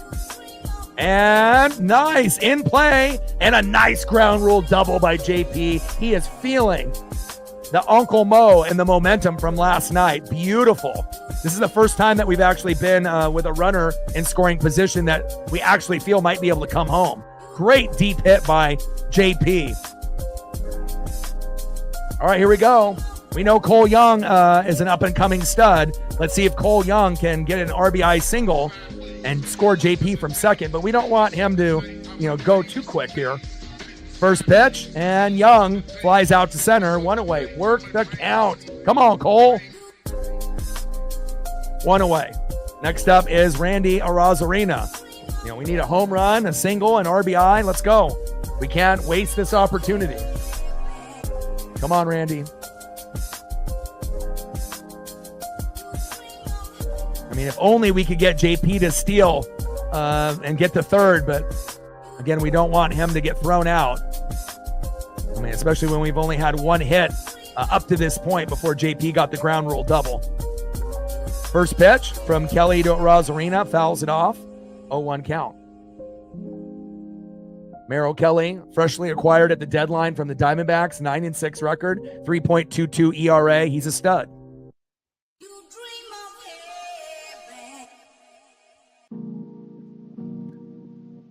Bottom of the 6th inning, 2-0 Rangers. The game is in reach. JP with a ground rule double with 1 out. Merrill Kelly on the mound. Randy Arozarena in the box.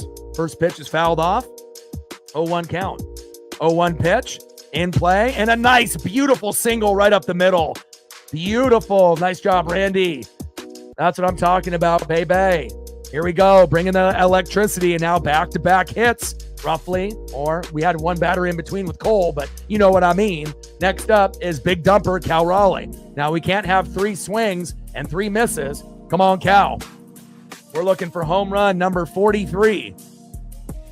Runners on the corners with 1 out. We'll take an RBI single to make it 2-1, an RBI double to make it 2-2, or best case scenario, a 3-run blast to take the lead, 3-2. Come on, Cal. First pitch from Kelly to Raleigh. Takes a strike swinging low and away. 0-1 count. Come on, Cal.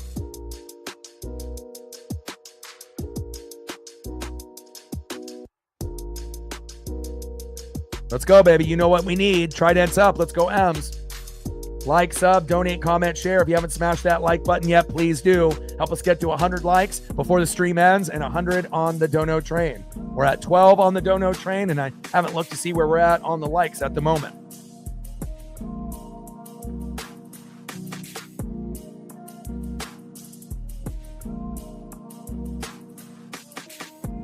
Oh, 1 pitch. Low and at the knees. 1 ball and 1 strike to Big Dumper. Cal Raleigh. Come on, Cal. We need you, baby. Be clutch.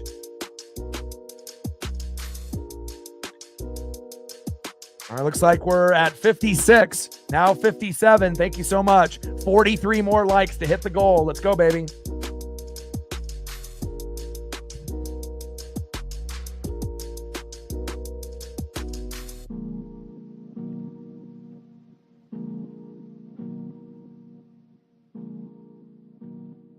Bottom of the 6th inning, 2-0 Rangers. Merrill Kelly on the mound, dominating today. Big Dumper in the box. Here we go, Cal. Yes. 1-1 pitch. Go, go, go. And Crawford scored on a disengagement violation. Arozarena to second. Let's go. 2-1 Rangers.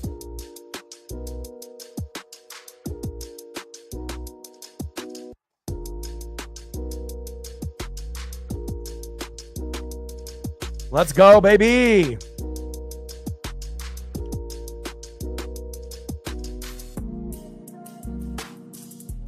Balk on Kelly, baby. Hell yeah, we'll take that. And see, and again, you have to be patient, John, regardless if you're a Mariner fan or you're just betting on the game, when you're going against an elite pitcher, sometimes you're going to get nothing. Even if you're going against, Mookie Betts and Freddie Freeman and Shohei Ohtani and Teoscar Hernandez, there's been a lot of games where you got 3 guys that are going to be in the Hall of Fame and 1 that will be borderline and Teoscar. And sometimes those guys will go all 0 for 4 or 0 for 5. I mean, it's not going to happen often, but it has happened. And again, when you got an elite pitcher on their game, it's really hard to be able to get something going and to get a disengagement balk for our first run. I mean, we always do things in the weirdest ways. We always play this like chaos ball, and we find like the weirdest ways to score sometimes when we're down. And again, we'll take it. 2 balls, 1 strike, runner at second. Cal Raleigh in the box. Randy at second with the balk as well, going from first to second. So that definitely gives us another opportunity to tie it up here or take the lead. 2-1 pitch. Big swing and a miss. Low and at the knees. 2 balls and 2 strikes from Kelly to Big Dumper.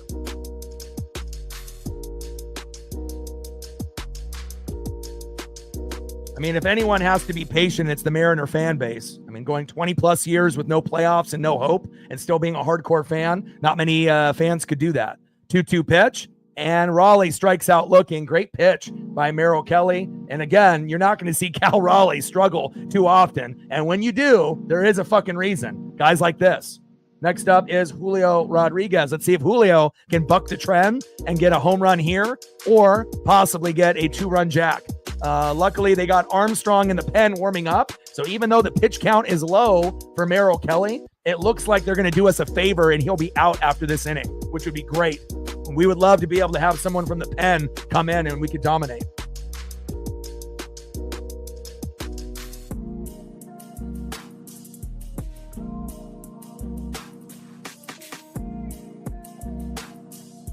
Now, when we go against shitty pitchers, yeah, we can throw up 1, 2, 3, 4, 5 runs, pretty quick. But when you go against an elite guy like Merrill Kelly, sometimes you're going to get shut out. Sometimes you won't even have a hit, by the time he goes out. But luckily, we found a way to get on the board. We stopped the bleeding, and hopefully we can get something here.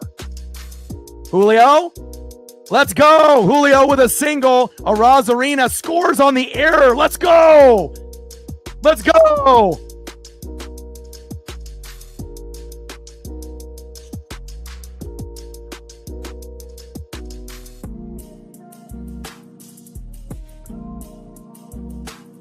Let's go, baby. That's what I'm talking about. 2-0. And what happens? You have to be patient. You have to be patient. You have to be patient. And then good things will come your way. And just like that, we're tied up at 2. The momentum is in our favor. Great job by Julio Rodriguez. And again, when you can get an error, by somebody out in the outfield, we're going to fucking take it. Beautiful. Nice job by Julio Rodriguez. And Adolis Garcia with a huge error to give us the tie. Beautiful. Tridents up. Next up is Josh Naylor.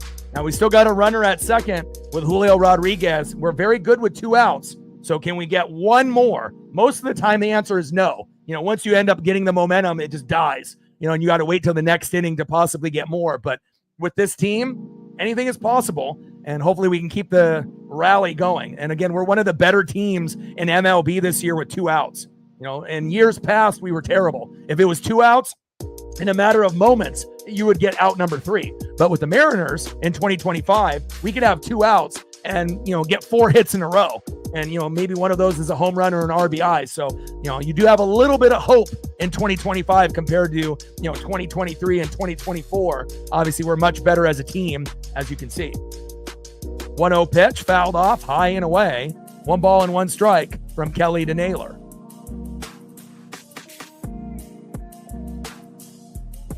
And Julio is safe at third. Are you fucking kidding me? Oh my God. And it's crazy like how momentum can shift where it's like you're kicking ass, you're a dominant pitcher, and then all of a sudden, you get a balk. And then all of a sudden you have this like mental error where it's on you. And wow, unbelievable. And Julio Rodriguez stealing third. And luckily the throw was dropped and Julio dove back to third. And that should have been Julio out by a mile. And then he overstepped the bag and had to dive back to third. And luckily the ball was dropped. So not only did you get fuck ups by Merrill Kelly, now Armstrong is coming in, the righties, that should benefit us, right?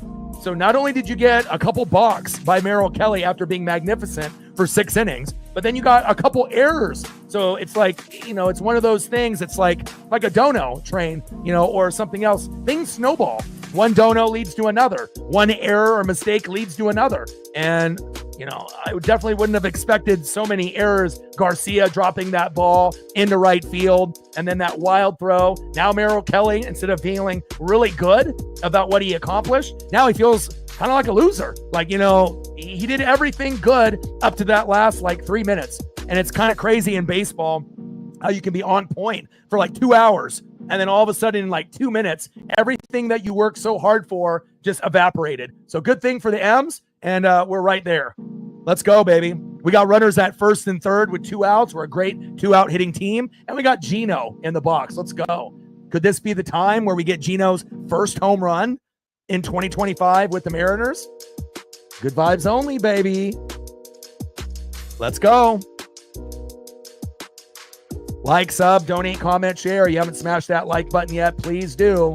Help us get to 100 likes and 100 on the dono train. Let's go. Tridents up.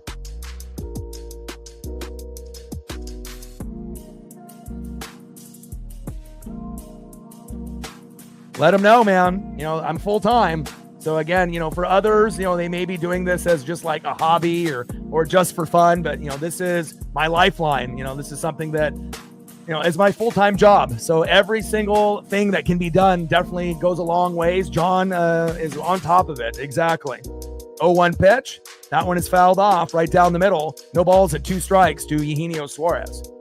Some people, may not want to chat. That's fine. Some people may or may not be able to afford to donate or want to. That's fine. But, subbing to the channel doesn't cost anything. Liking the stream doesn't cost anything. And obviously chatting doesn't cost anything either. And sharing, the stream doesn't cost anything either. So again, there's a lot of things that can be done that are free that could really impact the channel. Because when you do those things, it leads to more subs, more views, more donos, more likes, and more people to join the NWSF.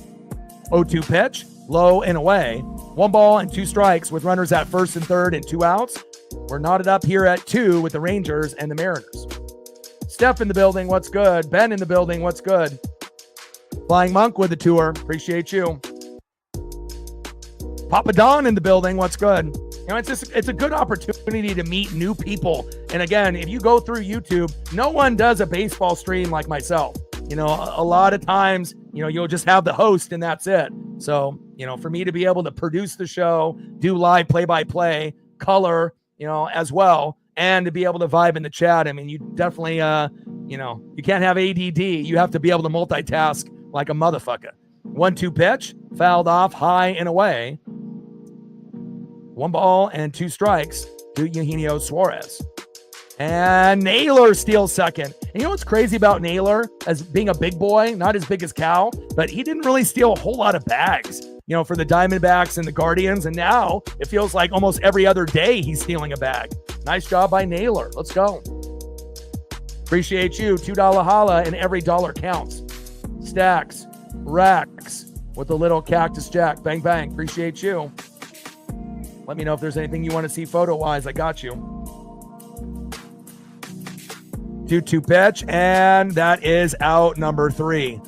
I was hoping that we'd be able to get maybe one more, but again, sometimes, you just have to take what you get. And again, being down 2-0 for the whole game and then finally tying it up 2-2, obviously, was there a chance for us to take the lead? Yeah. But again, beggars can't be choosers. We're back in it. And to go from 1 hit to 4 and to go from 0 runs to 2, I think we'll fucking take that. All right, let's go to the top of the 7th inning, and let's see if we can continue to keep this team at bay.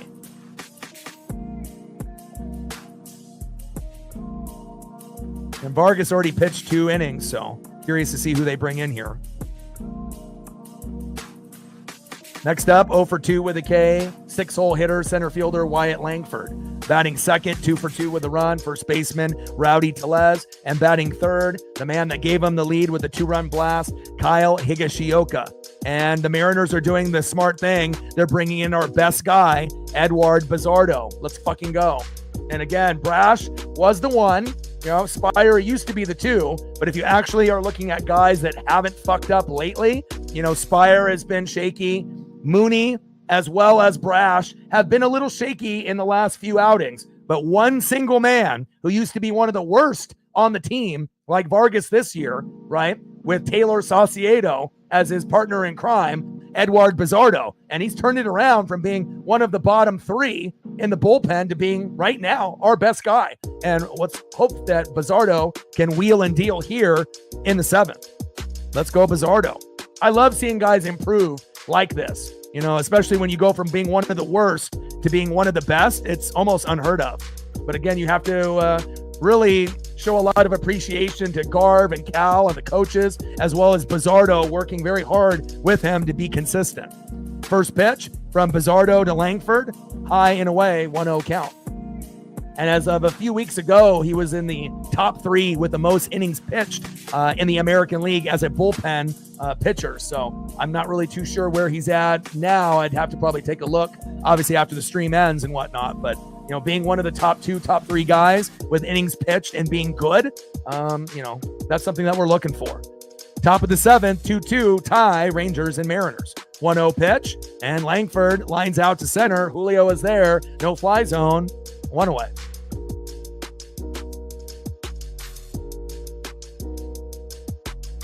Let's go, baby. Keep going. No fly zone, baby. Do your job. Next up is the former Seattle Mariner first baseman, Rowdy Tellez. What a catch by Julio. Fucking A, dude. Julio is so underappreciated in center field for his defense. I mean, again, he's not the greatest before the All-Star break, but typically a 300 hitter after. But there's not a lot of guys that can play center field like Julio Rodriguez defensively. Beautiful. That could have turned into a double real quick. 1-0 pitch. Low and at the knees. 2 balls and no strikes to Rowdy Tellez. 2-0 pitch. Takes a strike looking right down the middle. 2 balls and 1 strike with nobody on and 1 out. One of the better catches of the season for Julio in center. And, he may not be Ken Griffey Jr., but that's okay. Great job by Julio.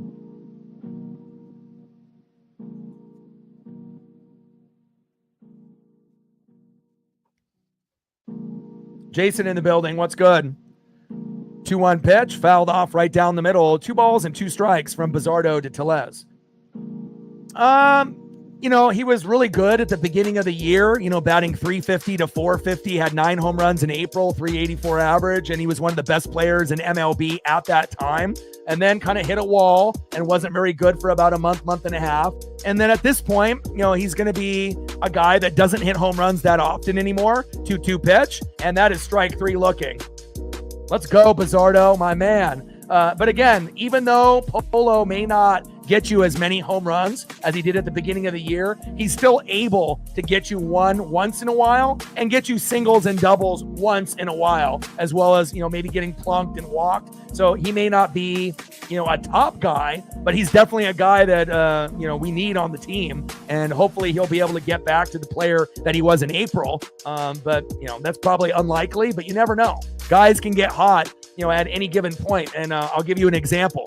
Anthony Volpe for the Yankees, dog shit for the whole first part of the year, right? And then lately, within the last week or so after the All-Star break, he's like one of the best players in baseball based on his stats. So sometimes you just got to be able to find the right rhythm or the right pitcher to be able to get back into your groove and get your swagger and confidence back.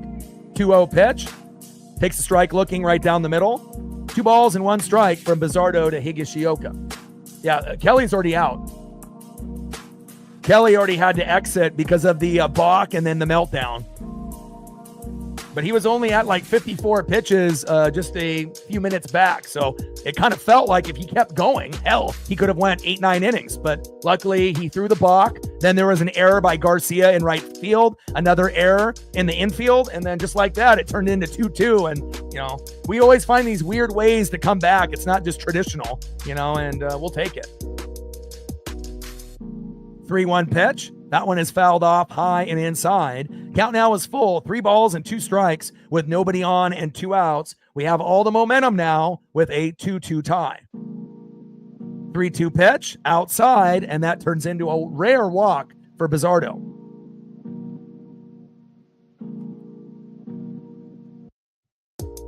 Absolutely. And if you notice too, you're going to get better production out of the role players and the bench players. When you bring in Naylor and Gino, you're ultimately saying we're going for a deep run. We're trying to be World Series contenders. So there's no more feeling sorry about yourself. You don't necessarily need to look over your shoulder per se. But again, we have a lot of guys on the bench that would love to start. So you need to make sure you're doing your job. And on top of that, guys in the farm that might take your job in a year or two. So you want to make sure we're maximizing every moment as we see a cut in to Gabe Spire warming up in the pen. First pitch from Bizzardo to Osuna, high and away, 1-0 count.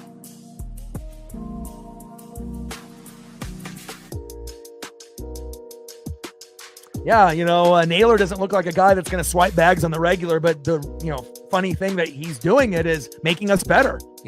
Sometimes it's the most unexpected guy that turns into a hero doing something that you didn't think he could do. 2-0 pitch, takes a strike looking right down the middle. 2 balls and 1 strike from Bizzardo to Osuna. Come on, Bizzardo. Most improved player on the team from last year to this year, hands down, not even close.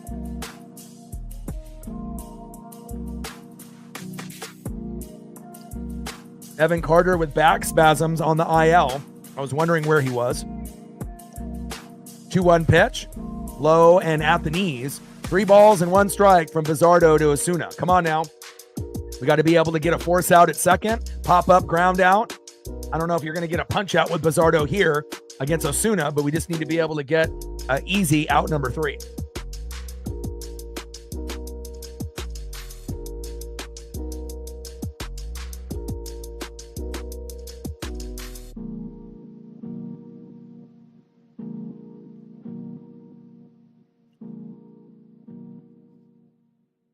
And Osuna lines out to right on the 3-1. There we go, baby. And that's what it's all about. You may not be able to punch out guys when you're at a 1-1 count or a 2-1 count or a 3-1 count.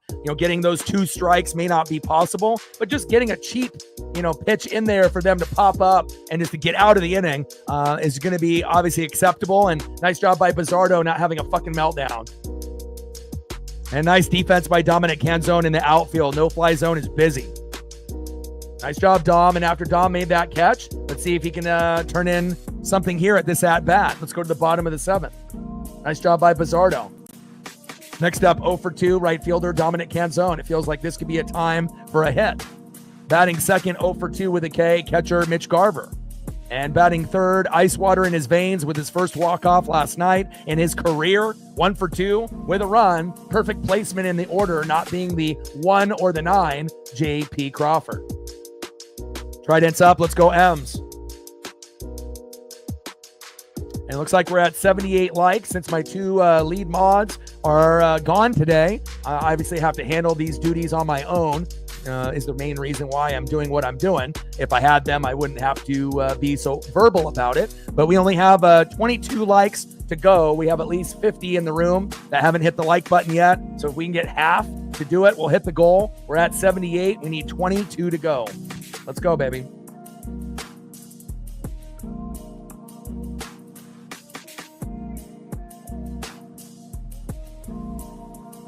Now we're at 79. Let's go, baby.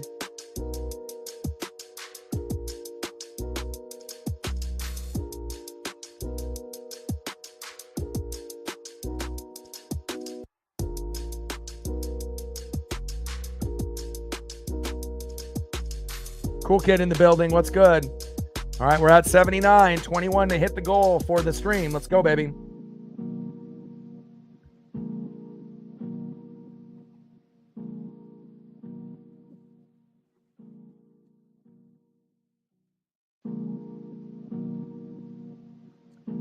First pitch to Dominic Canzone, low and away. 1-0 count.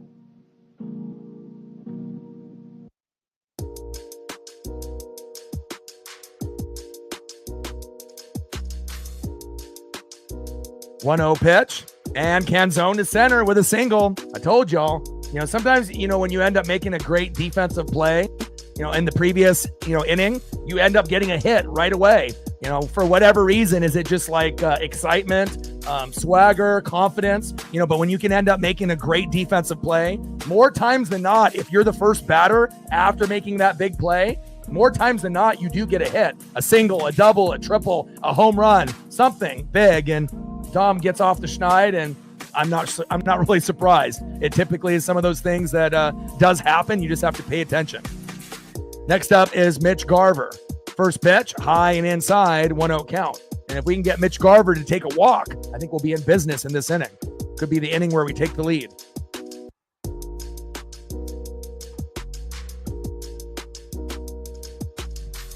There we go. Flying Monk helping out with the mod duties. Appreciate it.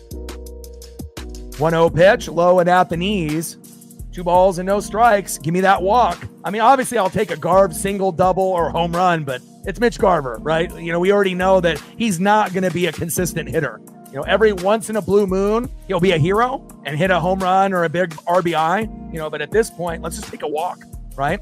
And get on base, and then we'll just go from there. Runners at first and second with no outs would be great, especially with JP and Cole Young up next, and they're starting to really build some confidence today and have been for the last few days. I think we actually do have a good chance. Now, if we were in Texas, we would have 0% chance for the sweep because Logan Evans, who pitches tomorrow, he can't win on the road. But since we are at home, if we can just get some run support for Logan and he pitches well, 5 runs, 7 to 10 hits, we should have a chance. If we win today, we have a chance to do it tomorrow. And remember, when we were down 5-0 at the beginning of the year to the Astros in the last game in the set, and we came back and won 7-6 in 10, we scored 7 runs in the 8th and the 9th combined. And what happened? We ended up sweeping the Rangers after that, and that was the start of the 9 consecutive series win streak. So sometimes you need a springboard win when everything looks like shit, and then you end up making this miraculous comeback, and then you feed off that momentum and that confidence and swagger, and that's exactly what we did at the beginning of the year. And if we sweep the Rangers here, the same type of thing could happen the rest of the way for these 50 games that we have roughly left. And we got Demo running for Dominic Canzone. 2-0 pitch, low and inside, and I called a walk on the first pitch, and now we have 3 balls and no strikes. Sometimes you can just kind of predict what's going to happen. I mean, not everybody, but, Again, I think if you watch baseball long enough, and there it is, a 4-pitch walk.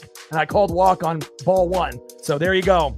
Nice job by Mitch Garver, and that's the meltdown that we fucking wanted. My ESP is on point, baby.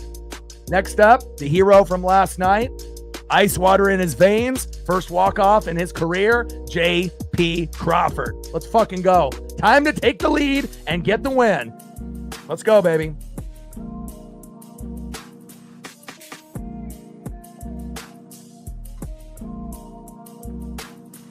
Let's go.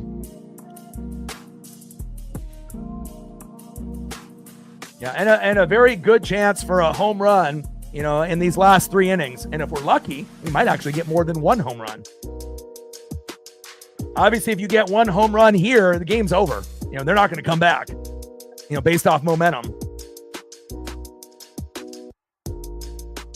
But this might be one of those games, even if we don't hit a home run, which most of the time when we don't hit at least one, we lose 99% of the time. But this could be a game where, we could stack RBIs and still find a way to win. But I still would love a home run or 2 before the game is over. All right, we're going to have another mound visit here.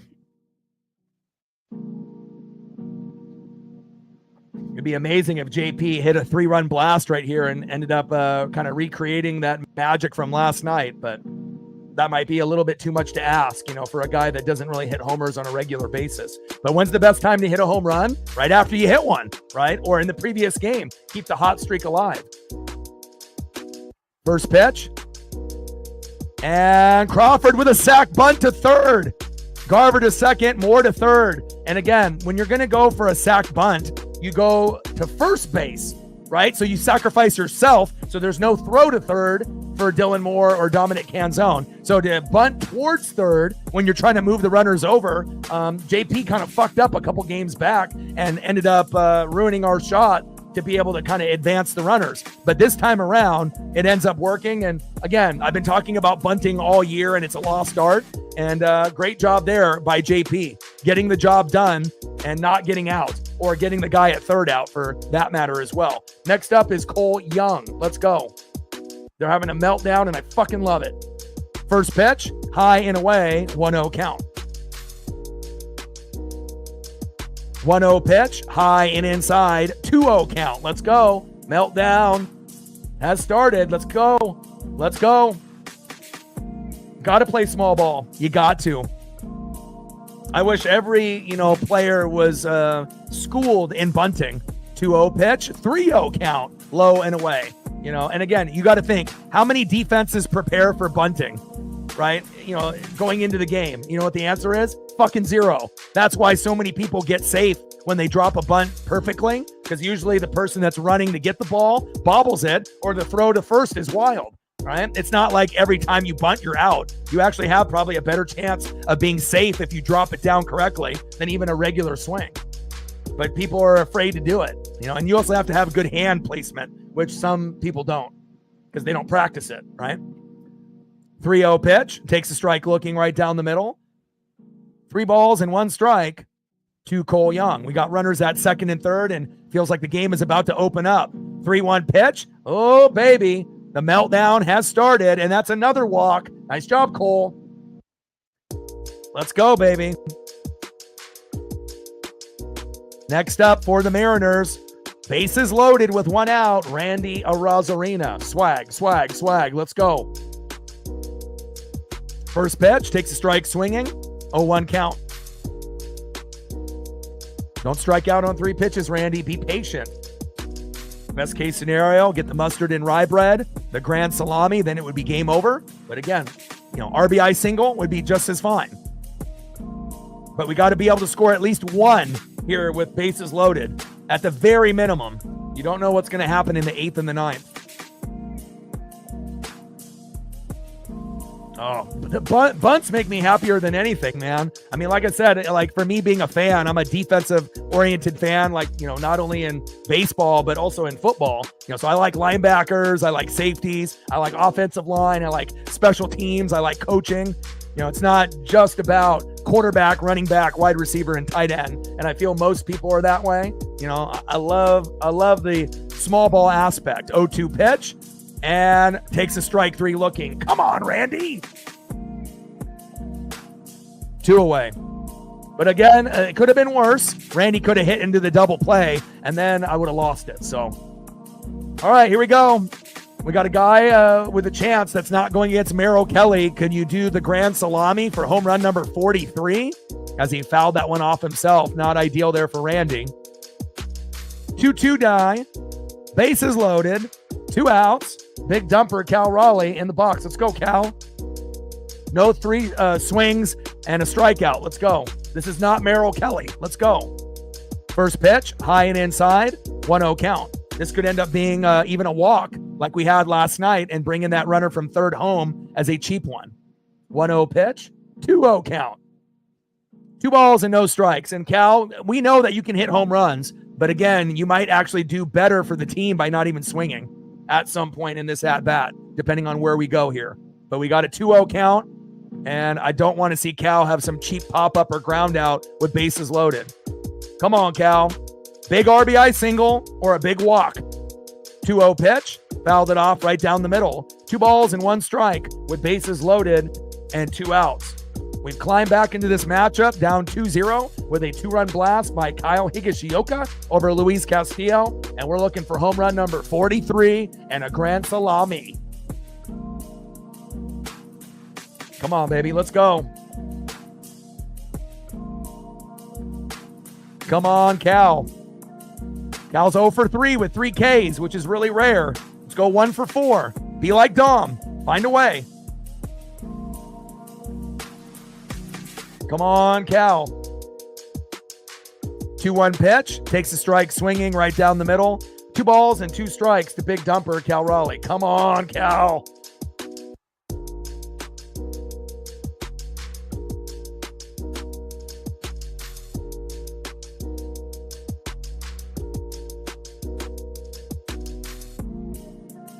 Come on, baby. Trident's up. Let's go.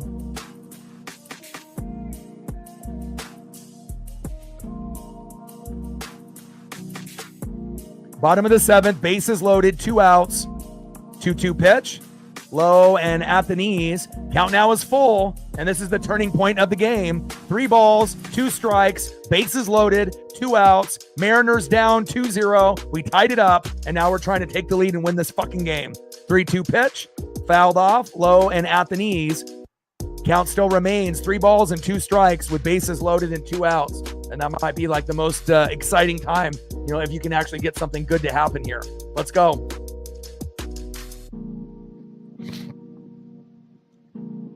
Let them know. Where are we at on the likes? Come on, Cal. Let's go, big dumper. Home run number 43. 3-2 pitch. Fouled that one off. Low and away with the cutter. Just got we're talking just a piece. Come on, Cal.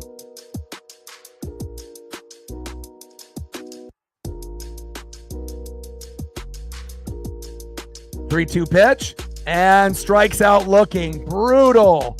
Oh, Cal with an 0 for 4 day, and this is the worst time to have an 0 for 4 day. Oh, man. And again, you can't have bases loaded and not get at least one, before it comes back to bite you. But at least we're, getting guys on. We still have 2 more innings. We were down 2-0. We tied it up, but definitely a missed opportunity for Cal. And we got to think, 9 times out of 10, he gets a hit, an RBI or a home run. But today, I guess, is just one of those off days for Cal Raleigh. We still can win this game, though, and I'm very confident about that. Let's go to the top of the 8th, and hopefully we have good pitching here. And who knows, Cal may have one more at-bat at some point in this game before the game is over to redeem himself. Next up, 0 for 3 with a K, third baseman Josh Smith. Batting second, 1 for 3, shortstop Corey Seager. And batting third, 1 for 3, second baseman Marcus Simeon. Trident's up. Let's go M's. All right, Flying Monk says we're at 88. 12 to go, baby. We got it.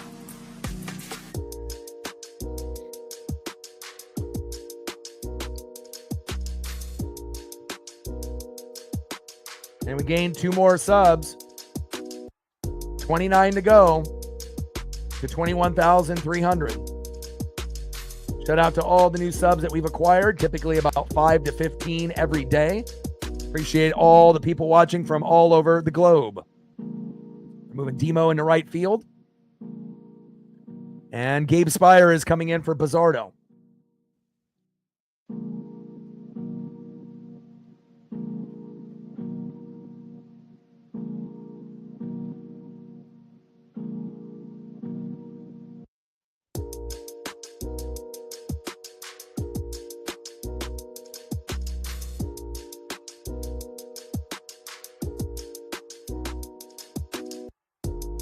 Come on, Gabe.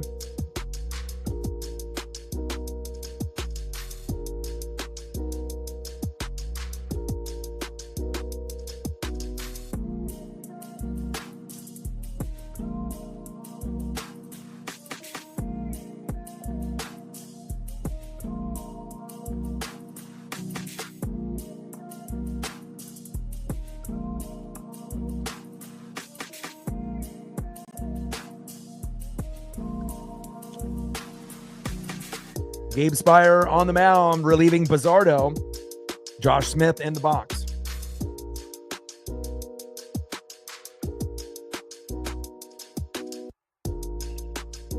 Let's go, baby. First pitch from Spire to Smith, fouls it off, low and away, 0-1 count.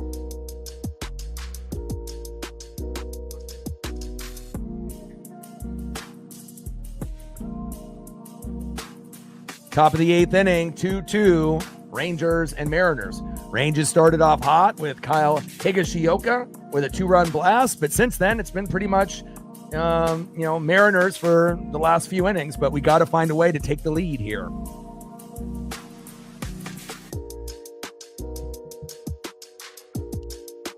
Oh, 1 pitch, big swing and a miss, low and away. No balls and 2 strikes from Spire to Smith. And we need the good Gabe, not the shaky Gabe. Get the job done, Spire. You used to be the second best guy in the pen. Now you're probably third or fourth at the moment. Do your job.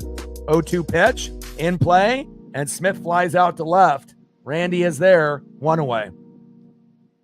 Next up is shortstop Corey Seager.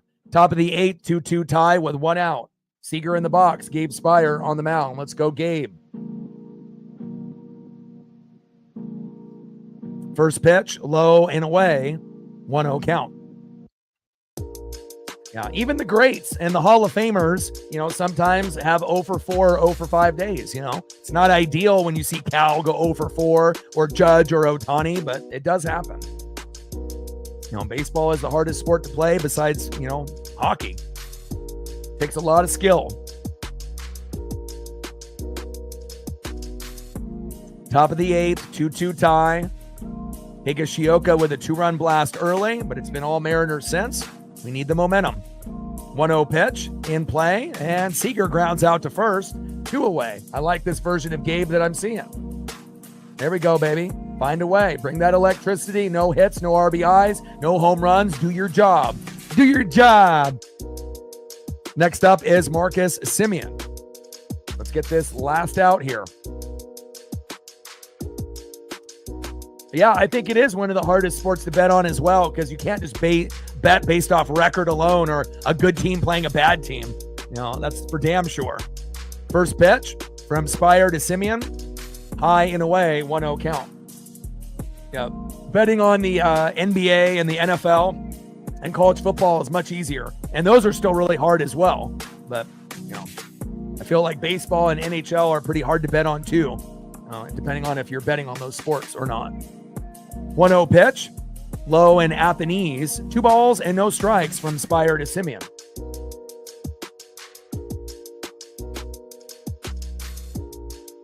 Yeah, plus in baseball, there's a lot of factors that, you don't really realize. You can look at the starting pitcher, right? But you don't know what guys are coming into the bullpen. They don't list that, before the game starts. 2-0 pitch, and Semien lines out to center for out number 3. There we go. And again, you don't know which guys are going to step up or not. You don't know who's going to enter the game later on, but like when you do football, you know who the starters are. And if there's an injury, you pretty much know the backups and who's going to come in. So certain factors are going to be easier, to bet on, even though overall betting is hard in general to be consistent and win money on a consistent basis. But yeah, with baseball, as soon as you think you got it figured out, and then you'll end up going like 0 for 9. That's how it goes. All right, baby, let's go to the bottom of the 8th and let's fucking win this game. Right heads up. Let's go M's. Next up for the Mariners, 1 for 3 with an RBI, a guy that's really turned his season around, a 300 hitter after the All-Star break, center fielder, stud, Julio Rodriguez. Trident's up. Can we get one of these? I hope so. Batting second, 0 for 3. Let's get a hit, Josh. First baseman, Josh Naylor. Give me a single, baby. And batting third, we're still waiting on his first home run in a Seattle Mariner uniform in 2025, Eugenio Suarez. Good vibes only.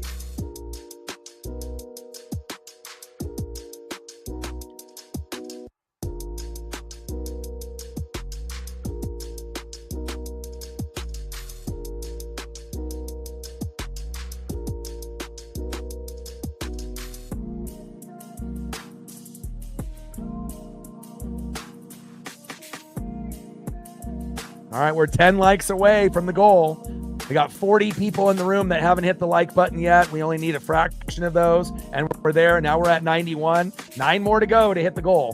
And my 2 lead mods are busy today, so I got to kind of do these duties verbally on my own, which I typically don't like to do. But again, if I got my 2 guys, my right-hand man, my Batman to my Robin, and they're both busy, I got to, grind it out any way I can.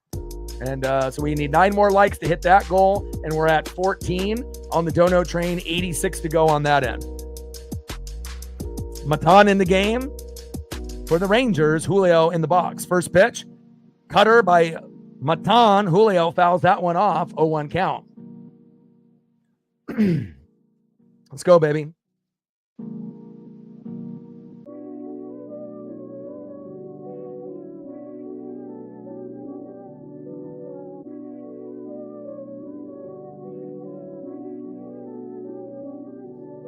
Oh, 1 pitch, high and away with the cutter, 89 miles an hour. 1 ball and 1 strike to Julio Rodriguez. Now, Merrill Kelly exited a long time ago. 1-1 pitch, low and away. 2 balls and 1 strike from Matan to Julio Rodriguez. I mean, he was really good for the first 4 or 5 innings, and then he had a meltdown. He had a balk, and then that ended up turning into a run. Then there was an error by Garcia, and then another error in the infield. And then just like that, 2-0 turned into 2-2 in 3 minutes. And it's crazy how baseball works sometimes. You never know how you're going to score. 2-1 pitch, high and away. 3 balls and 1 strike to Julio Rodriguez. Let's go, J-Rod.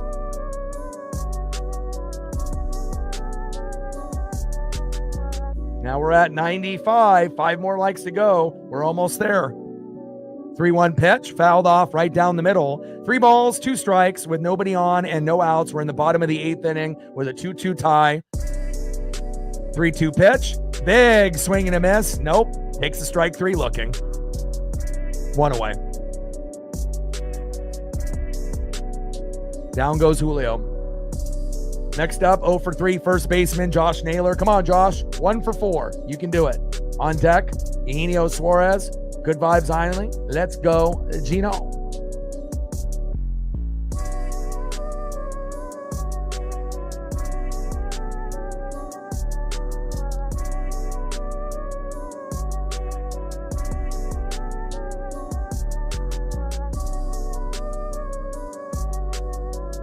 Bottom of the 8th with 1 out, nobody on. We're knotted up at 2. Matan, first pitch to Josh Naylor, fouls it off, high and inside, 0-1 count.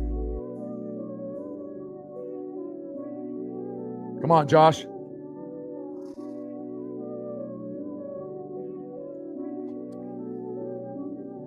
Bring that electricity. No 0 for 4 days. We can't have Cal and Naylor both go 0 for 4.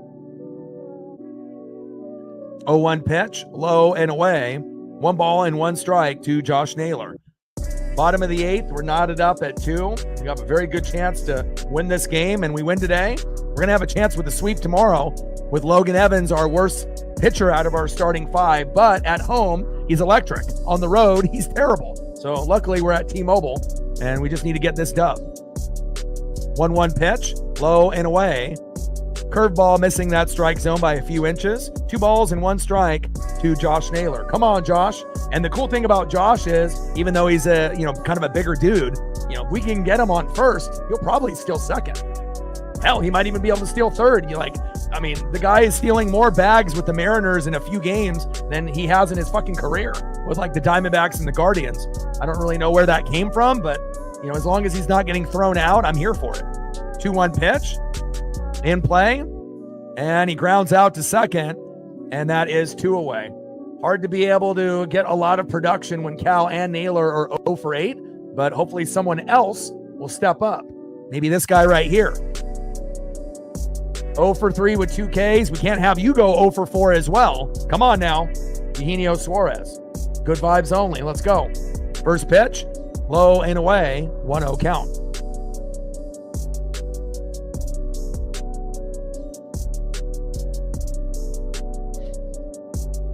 The Rangers had the momentum in the first 5 innings, and since then we've had the momentum. So I think right now at this point, it's our game to lose. We got the momentum, but we have to have somebody step up. We can't have 3 guys going 0 for 4 and just thinking it's going to be easy. Someone's got to step up. Maybe someone in the bottom of the order, 7, 8, 9. Maybe those will be the heroes. 1-1 pitch, takes a strike swinging, 1 ball and 2 strikes. With nobody on and 2 outs, we're knotted up at 2. We're just looking for a single, double, triple. Obviously, a home run would be great, but I'm not sure if you're going to get it here, but that would be fantastic if we do. We're waiting for Gino's first home run in a Seattle Mariner uniform in 2025.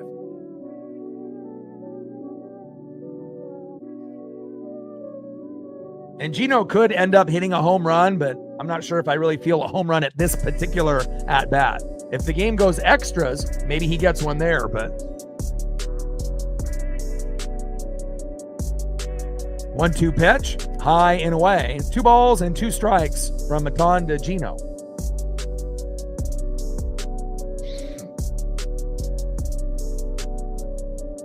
Bottom of the 8th inning, we're tied up at 2.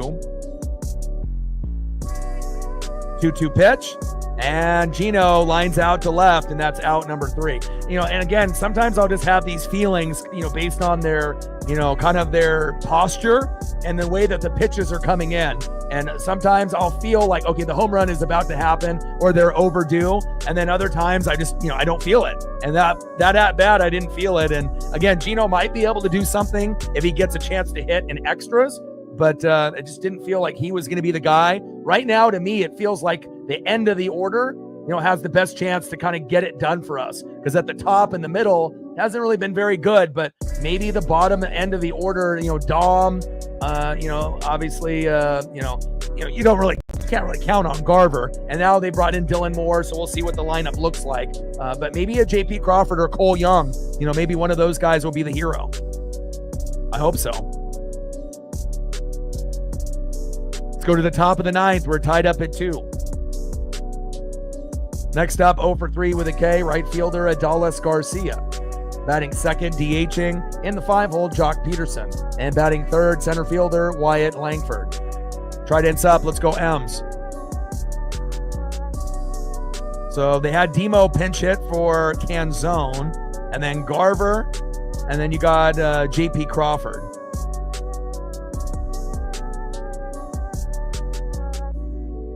Too bad we didn't have Cal catching and then Garver DHing, and then we could bring in like Mastroboni, but we'll see how it goes. So Demo, Garver, JP. So we need someone to get a hit, and it's like Demo and Garver. What are the chances of them getting a hit? Probably not very good, but if we can get to Cole Young in the at bat, maybe that'll be the guy that wins it. But you're going to have to get a hit from Demo or Garv. One of those two guys has got to get a hit, or has to get plunked, or get a walk, and then kind of keep the momentum going so we can go to the next batters. And I probably feel a little bit more confident with Garver getting on base than Demo lately. All All right, first pitch from Andres Munoz enters the matchup. High and inside, 1-0 count.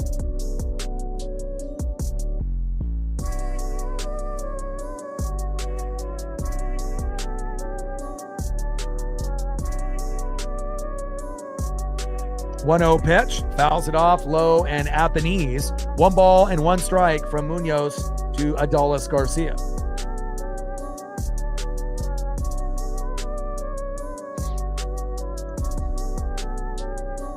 Let's go, Mooney. 1-1 pitch, high and inside. 2 balls and 1 strike to Adolis Garcia. Let's go. Got to find a way, dig deep.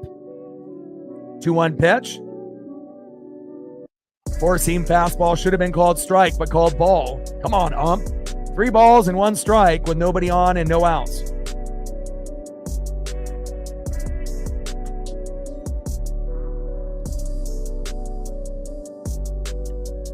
We're almost there. 4 more likes to 100. Let's get there. Like, sub, donate, comment, share. Help us get to our goals on 100 likes and 100 on the Dono train. Top of the 9th, 2-2 tie. Kyle Higashioka with a 2-run blast early. And again, Merrill Kelly was lights out until he ended up having a balk, who that brought in a run. 2 back-to-back errors, and we ended up tying it up 2-2. But we've been struggling the last couple to take the lead and win. 3 balls and 1 strike to Adolis Garcia.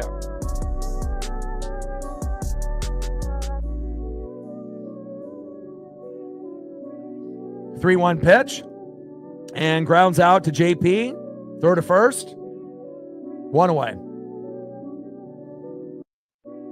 Next up for Andres Munoz is Jock Peterson. First pitch from Munoz to Peterson, high and away with a slider. 1-0 count.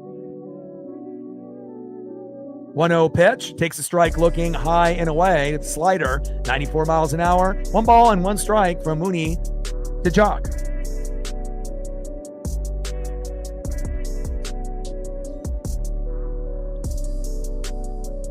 One pitch, big swing and a miss, low and away. 1 ball and 2 strikes with nobody on and 1 out.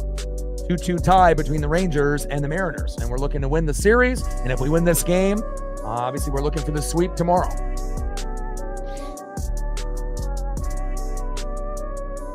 Walk-off and back-to-back nights could happen. I mean, it's not, normally possible, but, anything is possible with the Mariners, it seems like. May not be the same player, though. 1-2 pitch, in play, and grounds out. Throw to first, and the Mariners and Munoz are magnificent. All right, here we go. Let's win this game in the bottom of the 9th. Baby, 1 more out. Let's go. 2 away. Next up is Wyatt Langford. 1 more out by Mooney.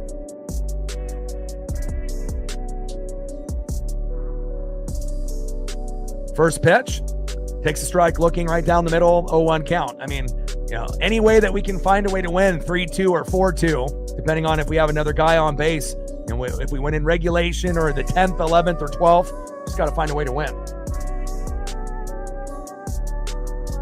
Top of the 9th inning with 2 outs, 2-2 tie. Mooney on the mound, Wyatt Langford in the box.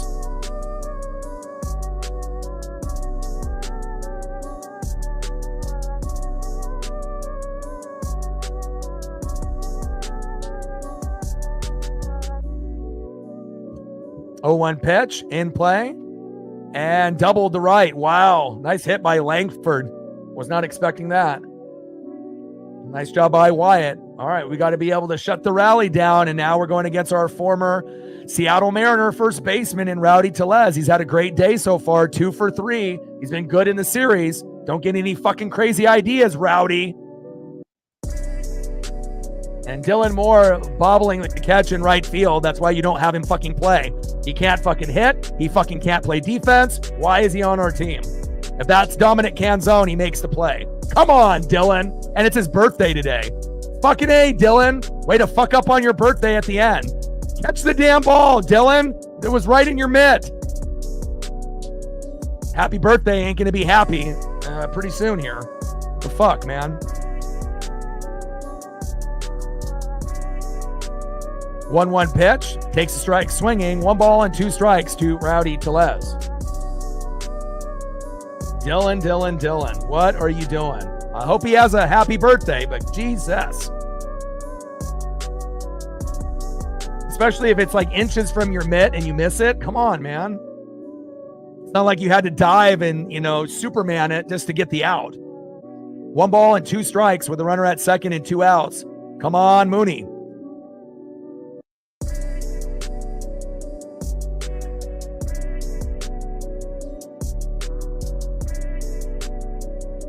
Top of the 9th, 2-2, Rangers and Mariners.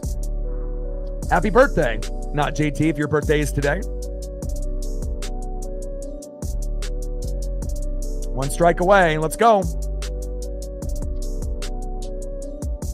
1-2 pitch in play. And finally, we get Rowdy to fly out to left. And that is out number 3. And even though Dylan Moore fucked up there in right field, it didn't cost us. Thank fucking God. So like I was mentioning with, like Dominic Canzone, you may end up making a great play and you're the first batter up. Usually you get a hit. But then the opposite happens too. When you fuck up and you're the first person up, what's going to happen? And I don't know if we expect anything out of Dylan Moore, but anything that we can get, even if he gets hit by a pitch or walked, anything just to get at first base. Come on, Dylan. Feels like in the last 100 at-bats, he's had 100 strikeouts. But you never know.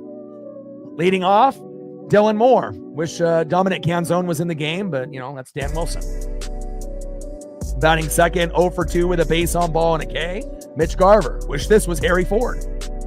And batting third, maybe the guy that will walk it off for us, J.P. Crawford. Ice water in his veins. He did it yesterday. But if we can get to J.P. and Cole, those might be the 2 guys that win the game for us right here.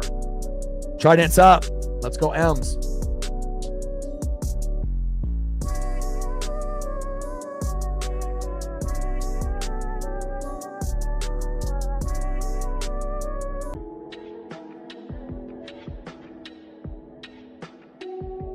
Yeah, we got 188 in the building. I'm not really sure, every individual is different, it streams and whatnot. Like why some people hit the like button before the stream starts, when people do it during the stream, or when people just don't do it at all. It is what it is. We just need to be able to get enough people to show love and support, since this is my full-time job and, I work really, really hard. And again, if you don't feel like chatting or donating, that's fine, but do your boy a solid and hit the like button. It really does help the metrics and the numbers. YouTube sees that. And then based on those numbers, you may be able to get more recommendations, from people looking for Rangers, Mariners, MLB. And eventually when you hit that like button, even though you may think it doesn't matter, it really does. It'll lead to new subs, new views, new members to the channel, and an overall positive effect, with this moving forward. Big facts. All right, Win is coming in, and we got Polo coming in and pinch hitting. Thank God. Why would we have Dylan Moore when we can have Polo? All right, there we go. That makes me feel a little bit better. First pitch, high and away, 1-0 count. It would have been a disaster having fucking Demo hit after he had that error out there, even though they probably didn't give him the error. Let's go, Polo.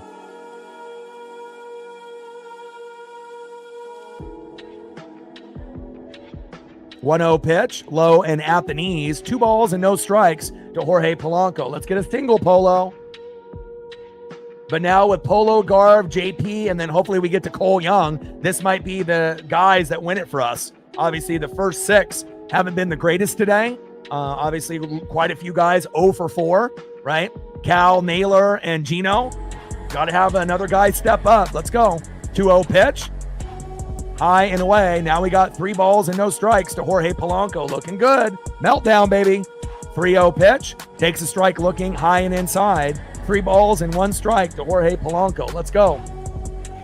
Feels like we're going to win it. Let's go, baby. Polo, Garb, JP, and then hopefully Cole Young. Come on, Polo. Take the walk if it's there. 3-1 pitch. Takes a strike looking low and away. Count now is full. 3 balls, 2 strikes from Win to Polo. And Polo didn't start. He's pinch hitting, so. 3-2 pitch, fouled off, high and away. Count still is full. 3 balls, 2 strikes, nobody on and no outs. We're in the bottom of the 9th with a 2-2 tie with a chance to walk it off, just like we did yesterday with J.P. Crawford.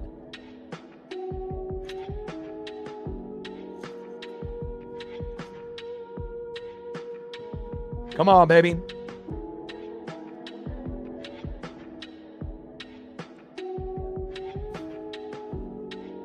Three-two pitch. There you go, Polo. Beautiful. Good eye, and that's a walk. Much better than having Dylan Moore, which would have been strike 3.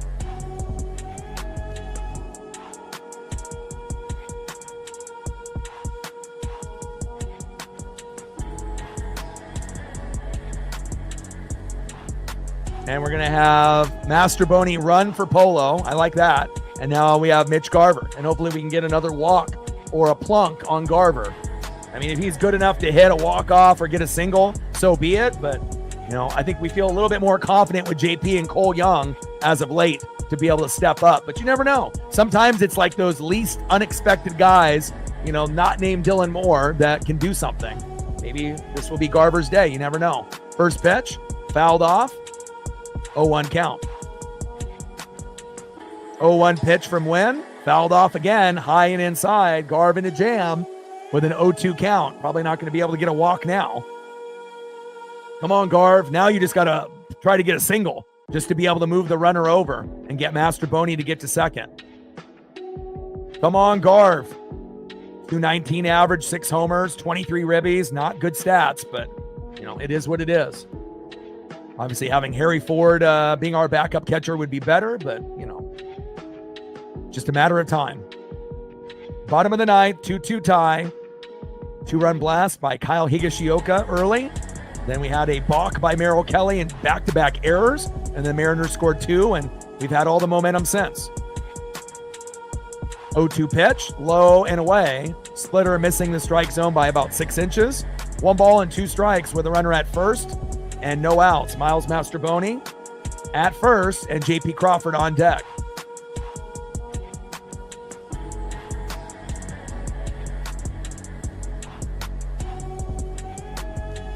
Trident's up. Let's go M's.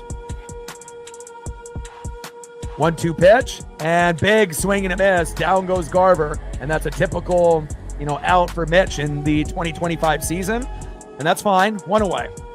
All right, here we go. The hero from yesterday. First walk-off in his career, J.P. Crawford. Let's go, baby. On deck, Cole Young. And it could really be these 2 guys that win it for us. Let's go. First pitch from Wynn to JP. Takes a strike looking. 0-1 count. Come on, JP.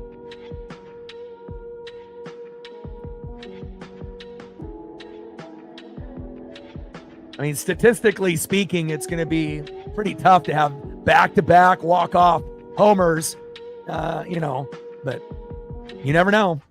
0-1 pitch, high and away. 1 ball and 1 strike to J.P. Crawford. It feels like to me, and just, you know, the feeling I get, it's more of if J.P. gets a hit, it would be like a single or double rather than a home run. The big home run happened yesterday. I mean, obviously a storybook ending, him doing it again, but I mean, the real reality of that happening is pretty low.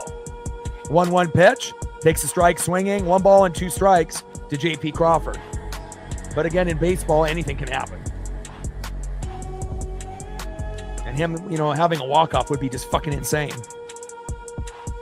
1 ball and 2 strikes with a runner at first. Miles Masterboni and 1 out. We want to win this in regulation. But if we win in 10, 11, or 12, so be it. But, I mean, we have the batters to win now. See if we can take advantage. 1-2 pitch in play. And JP flies out. Fuck. 2 away. All right. Is Cole Young going to be the hero? It's a Cole world, baby. I mean, just a few days ago, he hit a home run that was 470 feet, longest at T-Mobile. They remeasured it, and it was 456, but still, good vibes only. Let's go, Cole, baby.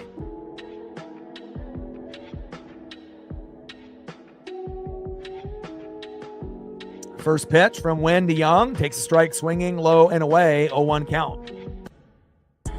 Come on, Mariners. Come on, Cole. And we got Randy on deck. Masterboni at first. Come on, Cole. Cole could end up being our future leadoff hitter. You know, if anything happens to Victor Robles in the future, injury or whatnot. But again, I know we've tried with JP, we've tried with Julio, we've tried with Randy. I think it's just a matter of time. If something happens to Robles and he's not our leadoff hitter, maybe in the future we'll see Cole Young. But at this point, you know, being in the 8 or the 9 like he was with Ben and now with JP is perfect for his learning curve as a rookie. First pitch, obviously in there for a strike. 0-1 pitch. In play. And fouled out to third, and that is out number 3. Damn. All right, we're going to have to try to find a way to win in extras. And again, you know, sometimes you can't have that storybook ending like you had the night before. And hopefully we can find a way to win this in 10, 11, or 12. End of the 9th inning, we're knotted up at 2.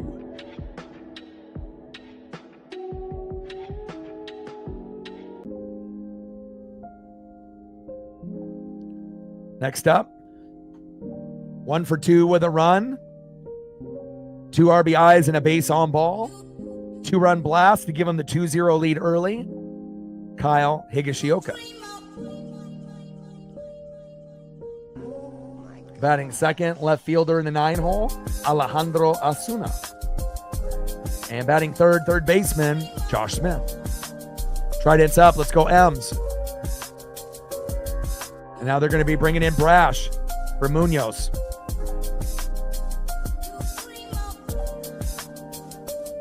Usually it's Brash and then Mooney, but now we're getting Mooney and Brash. Hopefully it's the good Brash. He's been a little shaky lately.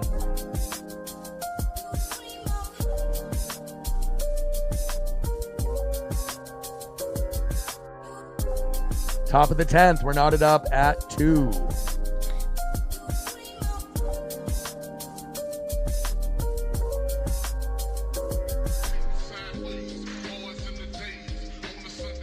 We got WWE SummerSlam night number 1 in 14 minutes. So I'm not doing the stream tonight, but I am going to tough it out tomorrow. So we're going to do the game tomorrow, same time, 1:10 Pacific. And I got to pray that it ends before 4 Pacific. And then I will be doing SummerSlam night number 2. And I'm looking forward to John Cena versus Cody Rhodes and a lot of the other matches. But tonight, I'm looking forward to Sami Zayn and Karrion Kross. The card is a little bit weaker for SummerSlam Night 1, but it's still something worth watching, that's for sure.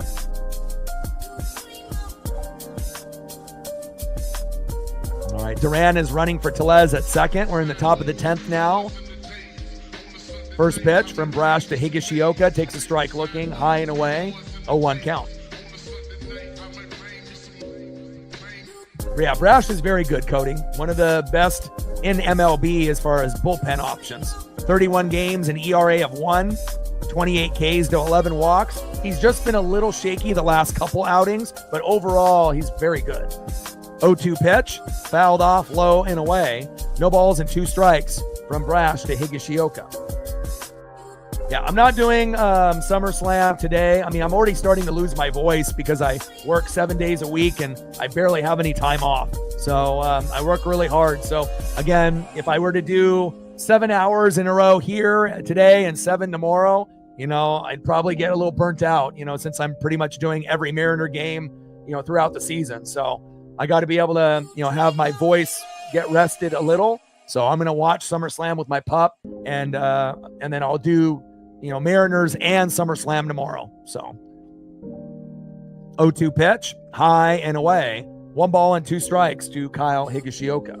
But I would recommend watching SummerSlam. It's going to be good. I'm going to turn it on here in just a moment.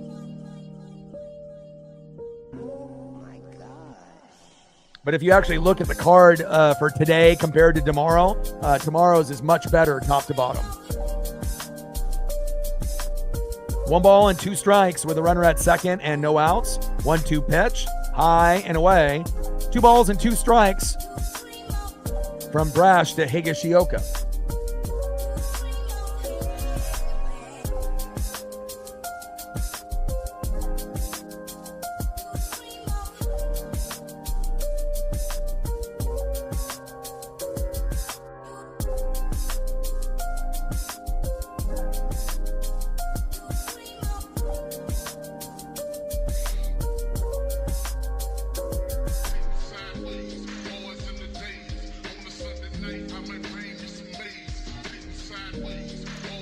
2-2 pitch. When are we going to get it here? Come on, Brash. 2-2 pitch. Here it is in play. Oh my God. And the Rangers get a big fucking hit into center and Duran scores. Higashioka having him a fucking game. Wow. 3-2 Rangers. Brutal.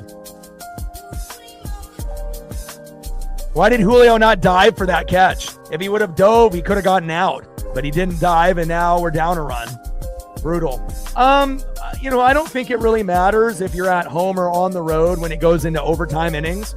You can find ways to win at home and get the crowd into it. And you can also be a team on the road like the Rangers and play spoilers. So, I mean, just because they got the lead doesn't mean that, the game is over. We'll still have a chance. But definitely Higashioka having himself a game, putting the game on his back with a big 2-run blast early and that big RBI late.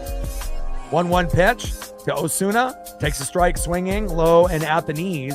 1 ball and 2 strikes from Brash to Osuna. And again, Brash not being very good lately. He was electric in the first half of the season, but lately, he's been a little shaky. He hasn't been able to hit the strike zone and has been giving up some hits and RBIs. And that's not the Brash that we know. So I'm not sure if he's dealing with an injury or has some confidence issues or what's going on, but definitely doesn't look like the same Brash at the beginning of the year.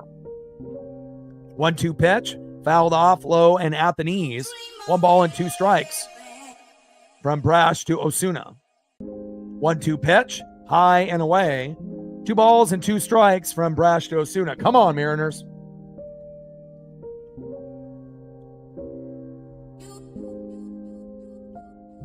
Yeah, my pup means everything. It saved my life.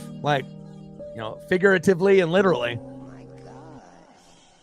I haven't had a bad day, and she's going to be turning 4 in a couple weeks. So, it takes a lot of effort to have a dog that's like a Staffy or a Pity. It's like you can't be lazy whatsoever.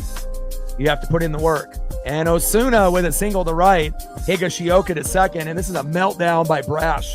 And this is the last thing that we fucking needed, to have one of our good players, shit the bed. And again, it took a lot to get us tied 2-2. The last thing that we need is Brash to be pitching like fucking Carlos Vargas. Terrible. 2 bloop hits in between the defense. What are the chances of that happening in extra innings? One getting in between 2 guys, Julio not diving, and then right there, Osuna hitting a pop-up in between 3 players. Someone get to the fucking ball. Christ. First pitch from Brash to Smith, takes a strike swinging, 0-1 count.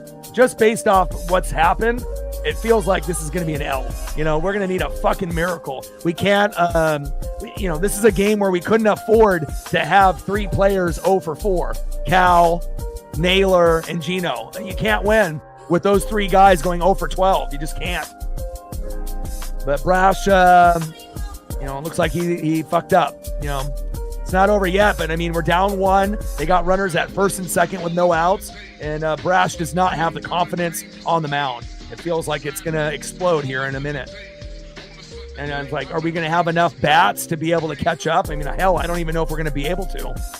1-1 pitch in play, sack bunt, and executed perfectly. Runners now at second and third. And now we have an automatic intentional walk to Seager. Bases loaded with 1 out. What are we doing here? What are we doing?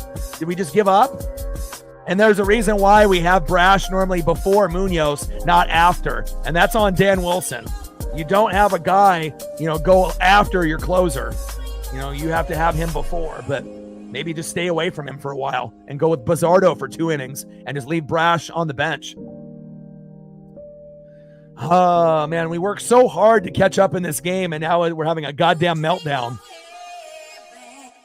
Top of the 10th, bases loaded with 1 out, and now we desperately need 2 back-to-back strikeouts or a double play. 0-1 pitch, fouled it off right down the middle. No balls and 2 strikes to Marcus Semien.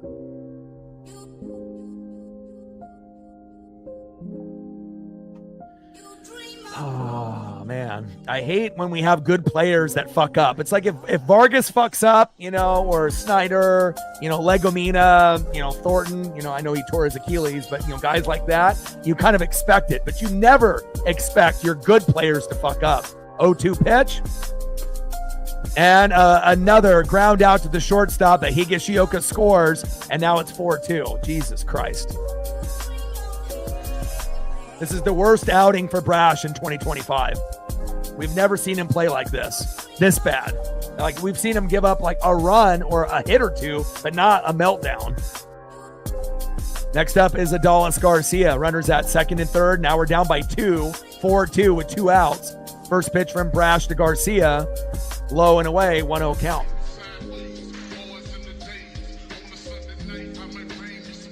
Oh, my goodness.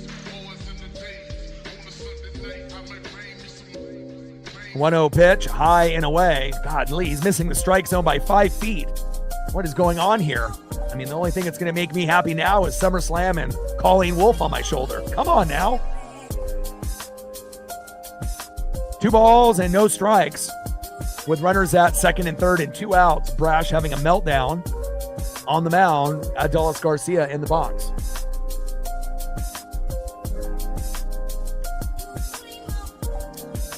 And I feel like we might be able to get like 1, but I don't know if we're going to get 2 or 3. I mean, depending on when this inning ends. And again, it's hard to win games when you have Garver behind the plate. It's hard to win. When you have Cal behind the plate, he's going to call a better game. Garver, not so much. 2-1 pitch. Takes a strike swinging.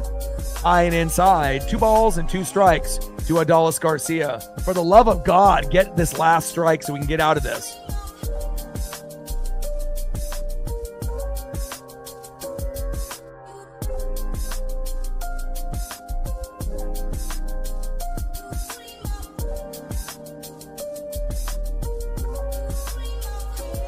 And there we go. 2-2 pitch. And we finally get strike 3. It's become the go-to home shopping site. Got another 14,000. What? Oh, man. Meltdown. Brash, how dare you? All right, now we got to go to the bottom of the 10th, and we need a goddamn miracle.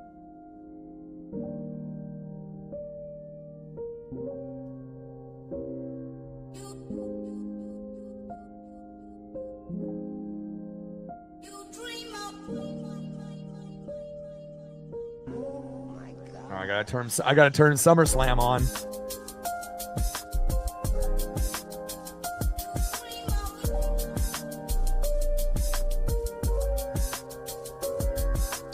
Well, Julio had a chance to dive at a ball that he could have gotten, and he kind of just let it bounce in front of him. If there was going to be a runner that scored anyways, I would have loved to see an attempt of him diving for it. And then we had back-to-back plays where you had a ball in between 2 guys and then a ball in between 3 guys. Like, what are the chances of getting bloops that go in between 2 and 3 in back-to-back hits? But, the Rangers are feisty and, shit happens.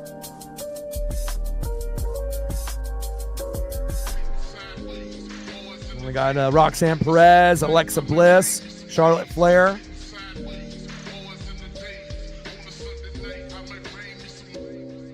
Rhea Ripley. So we got a little 2-on-2 action here in SummerSlam.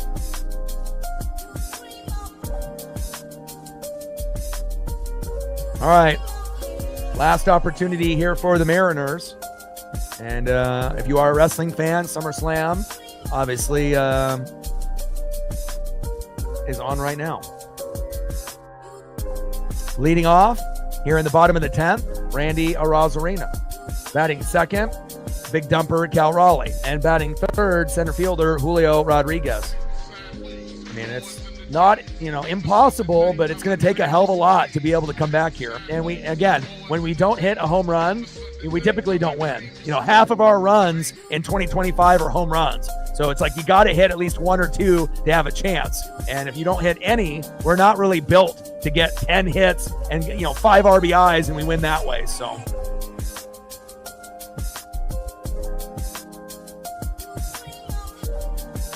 First pitch from Garcia to Randy. High and away, 1-0 count. 1-0 pitch. Takes a strike looking right down the middle. 1 ball and 1 strike to Randy Arozarena. Roxanne Perez and Rhea Ripley versus Alexa Bliss and Charlotte Flair here at SummerSlam night number 1.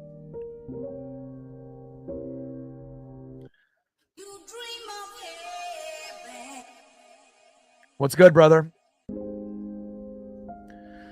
Oh, man. Bottom of the 10th. We had our first meltdown by Matt Brash in 2025 here today. And a little bit of bad luck and just kind of unlucky, baseball on the opposite end. 1-1 pitch. Back.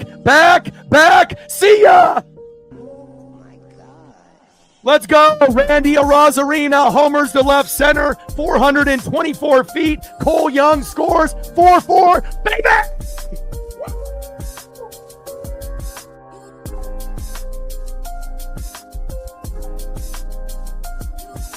Wow. Are you kidding me? I would have not expected Randy to be a hero late in the matchup.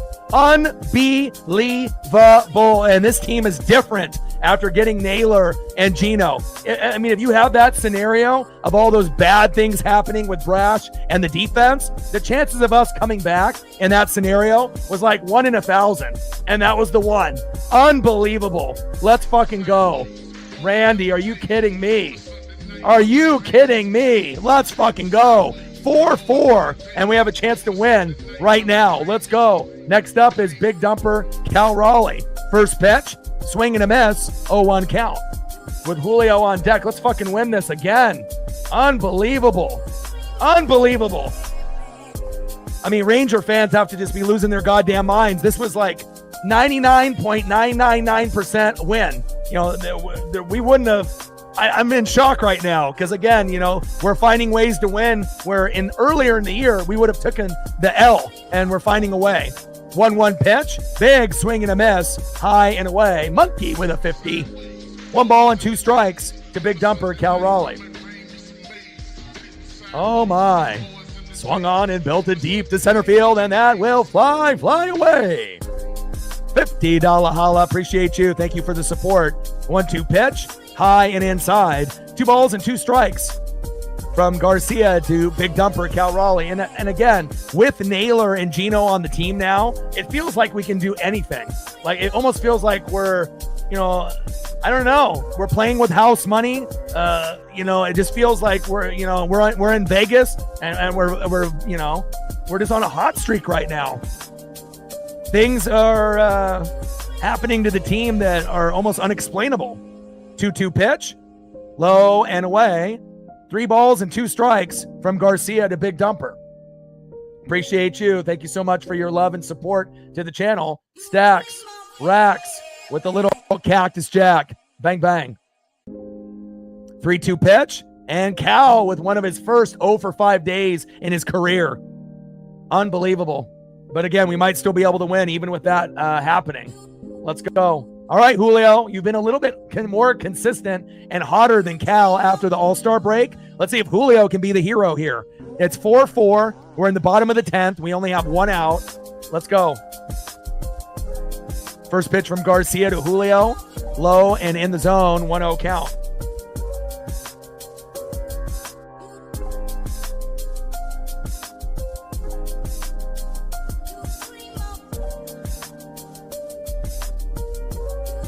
I'm still in shock with the Randy home run.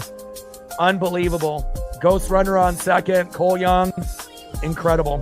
1-0 pitch in play. And Julio grounds out to the shortstop for 2 away. Maybe that's all we're going to get, but again, we have a chance. All right, Josh, you want to be a hero or maybe Gino? Find a way here. Let's go, Josh. You're 0 for 4. Don't go 0 for 5 like Cal. Let's go. Gino on deck. And we have an opportunity for, Naylor or Gino to hit a walk-off homer here and win, just like JP did yesterday. First pitch, high and inside, 1-0 count.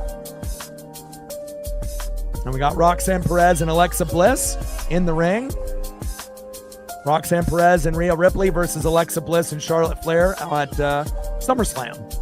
1-0 pitch, high and inside, 2 balls and no strikes to Josh Naylor.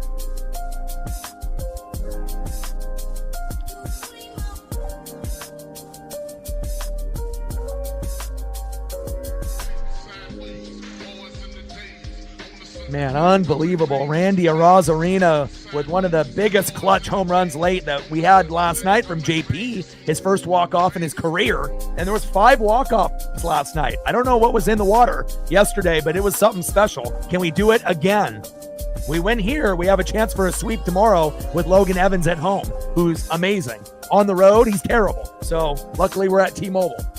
2-0 pitch, takes a strike swinging. 2 balls and 1 strike to Josh Naylor. 2-1 pitch, in play, and he drops for a single for Naylor. Here we go. Is it time for Gino with his first home run in 2025 for the Mariners? It feels like it could happen. Let's go, baby. Josh did his job. He's like, I'm not going 0 for 5 like Cal. I'm going to get a single. Now we got a runner on, and we have a chance to win 6-4, or if he can get an RBI single, we can win 5-4. Let's go, Gino. Good vibes only. Try dents up. First pitch, low and at the knees, 1-0 count. Come on, Gino. The crowd is just going to lose their goddamn minds.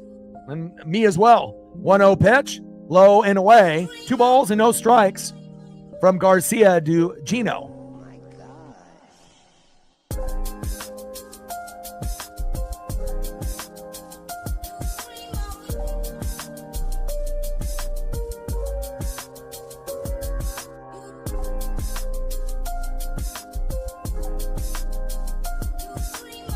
Come on, Gino. Good vibes only, baby. Let's be a hero today. Bring that electricity, baby. Let's go.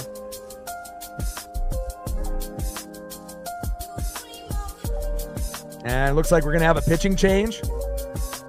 Rangers don't want anything to do with Gino.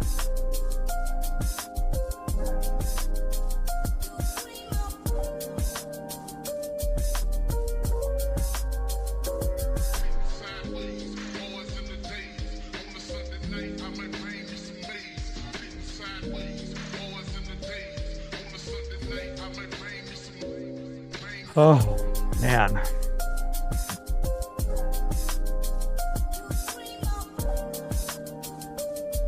Bottom of the 10th, 4-4 Rangers and Mariners. Higashioka with a 2-run blast early to give him the 2-0 lead. And Merrill Kelly was electric. And then he had a balk that turned into a run scored, and then back-to-back errors by Adolis Garcia and the infield. And then we tied it up 2-2. Higashioka came up with a big RBI late, and it looked like the Mariners kind of shit the bed. Brash did terrible. And then Randy Arozarena coming up with a big 2-run blast here in the bottom of the 10th to actually give us a little bit of life.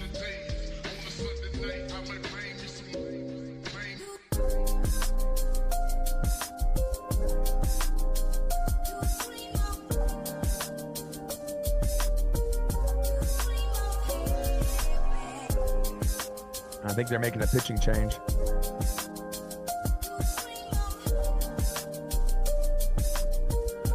All right, SummerSlam. Oh! Charlotte Flair, high risk. 1, 2, 2. Oh, it was on Rodriguez, not Ripley. I couldn't tell who was in the corner until I just saw it now. So Alexa Bliss and Charlotte Flair against Roxanne Perez and Raquel Rodriguez.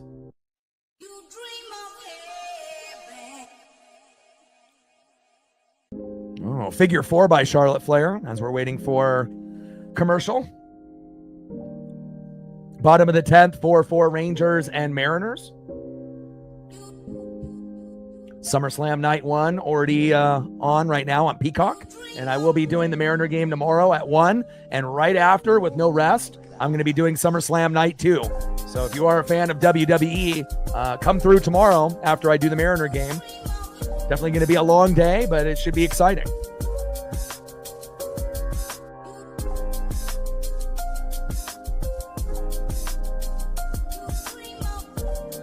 All right, Luis Curvelo now coming in as Bliss hits Charlotte Flair unintentionally. Perez throws a Bliss out the ring, and we're waiting for Curvelo to get warmed up, and hopefully Eugenio Suarez hits a fucking 2-run blast and we win the game 6-4. Raquel Rodriguez slamming Charlotte Flair down to the ground. Perez, destroyer, 2-0 pitch, low and away. 3 balls and no strikes to Eugenio Suarez. Let's go, baby. Come on, Gino.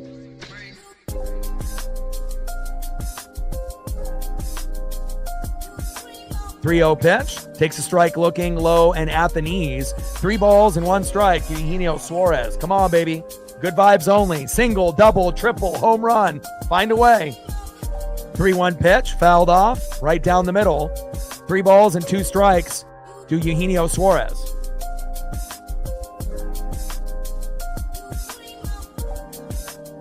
Now, a big double, down the third base line like he did in game 1 would be huge. Come on, Gino.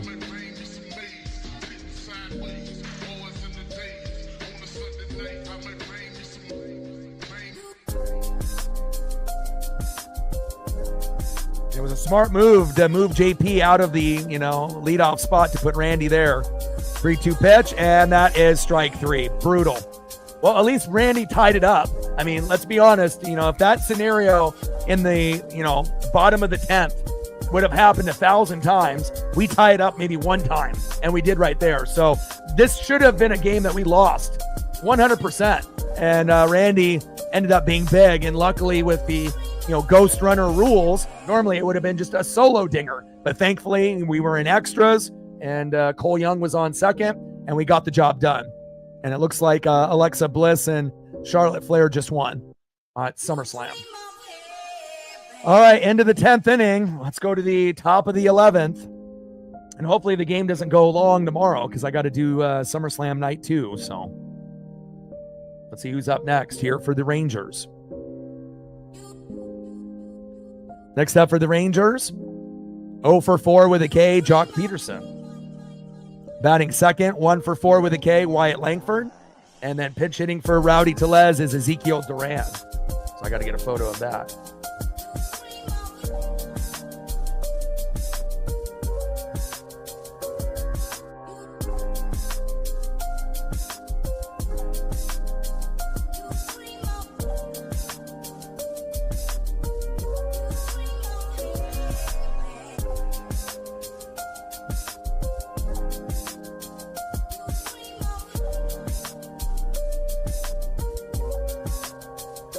All right.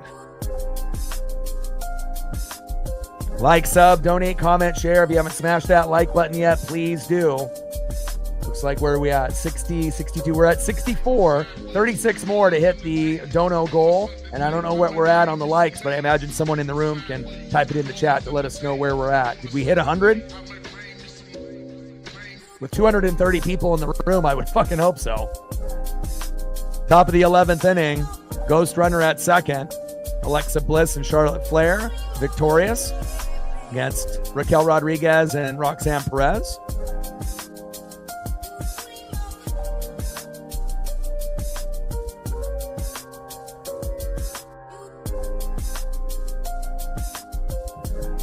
First pitch from Casey Legomina to Jock Peterson. Takes a strike looking, 0-1 count.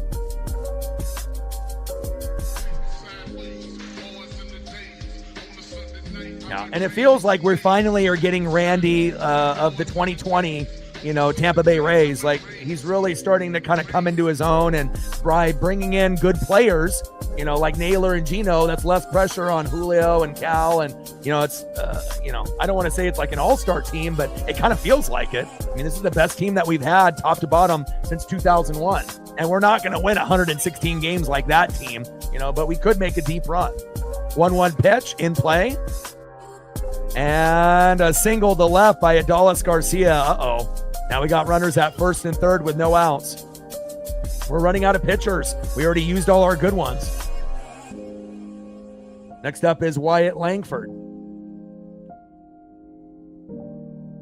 And now we're going to need a strikeout and a double play, or a double play and a strikeout. But we got to find a way to keep the score 4-4.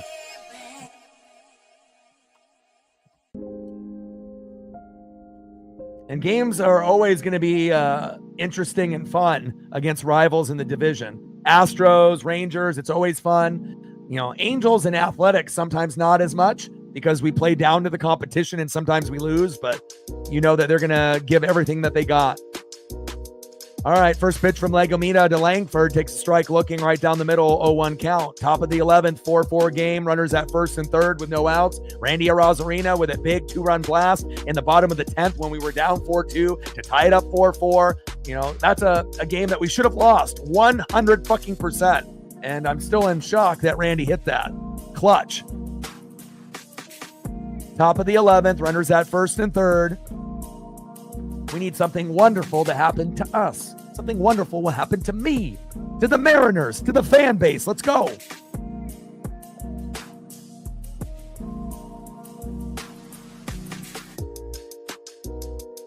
Top of the 11th, runners on the corners.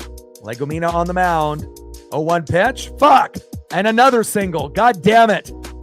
And Garcia scores. Haggerty to third. Uh-oh. I mean, our luck is gonna run out at some point, right? You would think. Now it's 5-4 with runners at first and third and no outs. So realistically, they're probably going to score at least another run before they get out of this inning. And I don't know if we're going to be able to hit another two-run blast again, but I mean, you never know. First pitch to Ezekiel Duran. He decides to bunt foul. At least someone's trying to bunt. 0-1 count.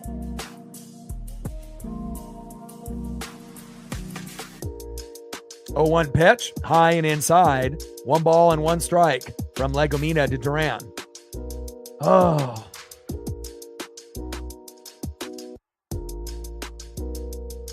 Ezekiel Duran in the box, Casey Legomina on the mound. And again, you know, when you got guys like Legomina and Snyder and Thornton and Vargas, you know, you don't really know what to expect. You hope for the best, but when they're not one of the better guys in the pen that you trust, even if the stats say otherwise, you know, sometimes this is what happens. 1-1 pitch in play. Fucking A. Another hit. Another RBI. This one might be over. But again, we said that earlier, and then we had the 2-run homer. But it's 6-4 now with runners on the corners and no outs. So they're probably going to score maybe even 1 or 2 more. So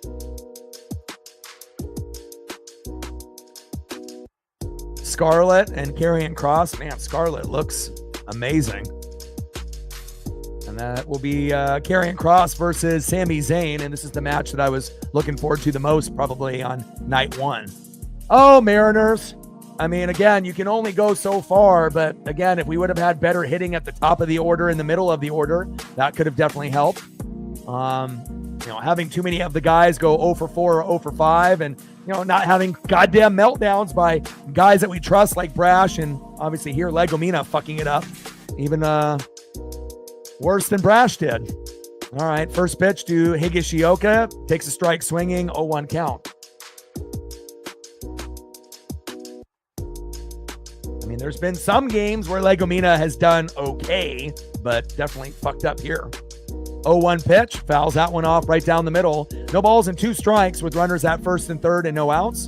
Rangers up 6-4. Probably will end up getting another run or 2. So, I mean, we were lucky enough to get a 2-run blast by Randy, but to be able to come back and tie or win in this one, we're going to need what Randy did twice, and I don't know if that's possible. 0-2 pitch, low and away. 1 ball and 2 strikes to Kyle Higashioka. Scarlett, oh my.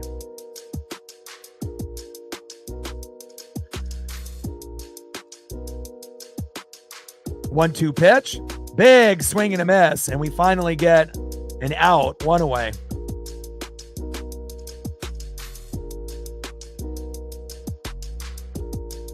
Down goes Higashioka, but he's been the MVP so far for the Rangers today.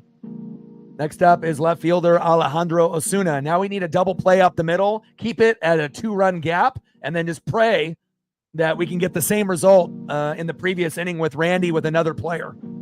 That's going to be the only way.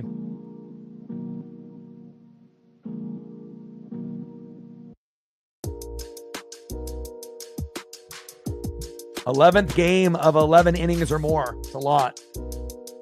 Maybe Legomina's day is done. Yeah. See ya, Legomina, you bastard. And we're going to bring in Caleb Ferguson, which we probably should have brought in already earlier. And then Sami Zayn making his entrance here at SummerSlam on Peacock. And we'll be doing the Mariners and SummerSlam Night 2 tomorrow. And hopefully we don't go into extra innings tomorrow. I mean, I'm already starting to lose my voice, and tomorrow is going to be like an 8-hour day. So, got to get out of this meltdown. I need to go grab a fucking water. Give me a second here.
All right, we're at 128. We got 22 more to go to get to 150. Now we're at 129. Let's see if we can get there.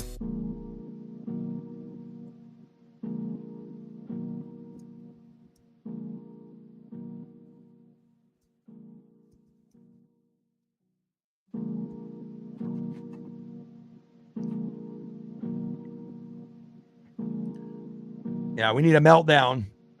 Now we're at 130. 20 to go to hit 150.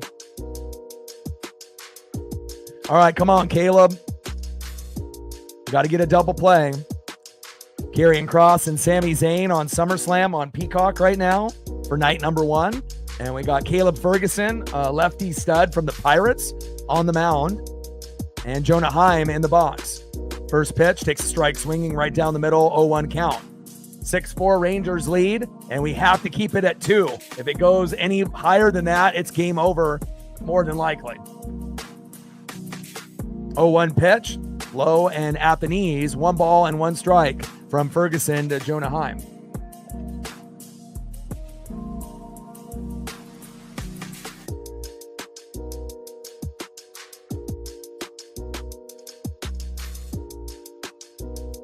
One pitch, high and away. 2 balls and 1 strike to Jonah Heim.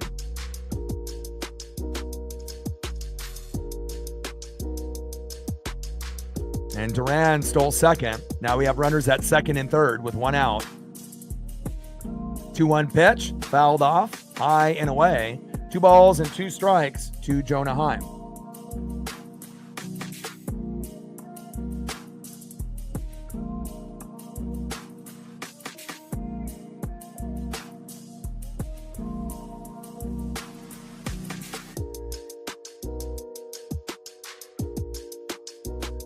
Oh, man.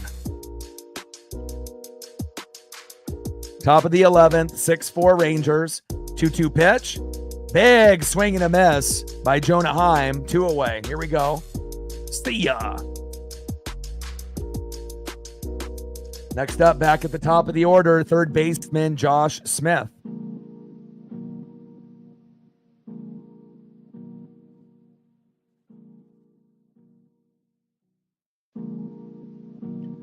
First pitch from Ferguson to Josh Smith. High and away, 1-0 count.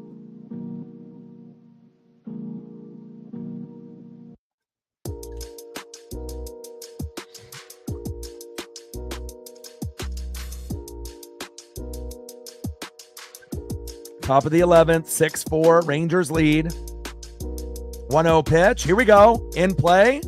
And a ground out to the shortstop, throw to first. And that is it. And now the Mariners have, a very brief glimmer of life. I mean, it should have already been game over, in the 10th inning. But somehow Randy, ended up hitting a 2-run blast and bailed out Brash. But now we're going to need someone to bail out Legomina for fucking up and extending the lead by 2 more runs.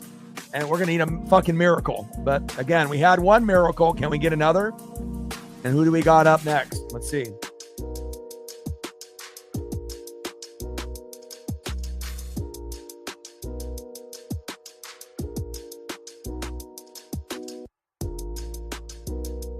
Pinch hitting for the Mariners. Leading off, Miles Mastrobuoni. He can get a single. Batting second, 0 for 4. 0 for 3 with a base on ball and 2 Ks. Mitch Garver. We just got to pray for a walk or he gets hit by a pitch and not hurt. Mitch Garver.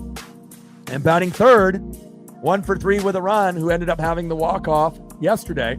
First time in his career. Ice water in his veins. J.P. Crawford. Could he do it again in back-to-back games? You never know. Trident's up. Let's go M's.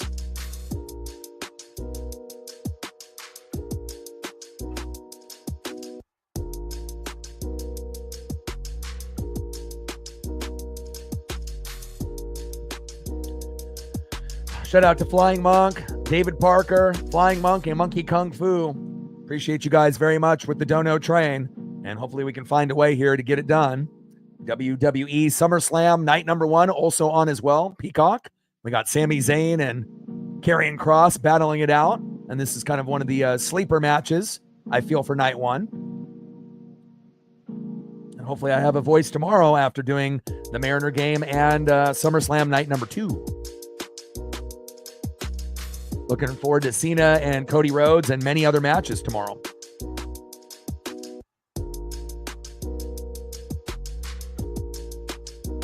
Yeah, like I said, Brash has not been very good lately. Mooney has been slightly better, but was a little shaky, not today, but in previous starts. Really, Bizzardo is the only guy that we can fully trust right now that's in the pen. And then anytime you bring in one of the others, you know, you have a chance for them to fuck up. And I mean, I don't wish injuries on anyone, and I hope Trent Thornton is okay after tearing his Achilles, but at least we won't have to see him out on the field, because, you know, when Thornton's on the field, most of the time it's not good. So I hope that he gets better, you know, but we definitely need to be able to stay away from some of the shitty guys. But, you know, Carlos Vargas pitched 2 innings and was good. So, you know, you never know what you're going to get day in and day out. Vargas does good. Brash fucks up. Like, what world are we living in? What is it, Stranger Things and the upside down? I guess so. Bottom of the 11th, 6-4, Ranger lead. First pitch to Mastrobuoni, takes a strike looking, 0-1 count.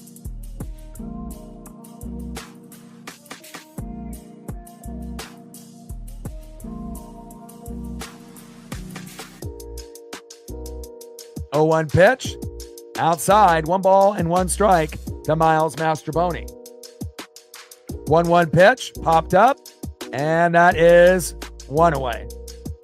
Come on, Mariner Moose, give us some luck, baby. Next up is Mitch Garver. First pitch, high and inside, 1-0 count. Kind of ironic it's going to be up to JP to be the hero.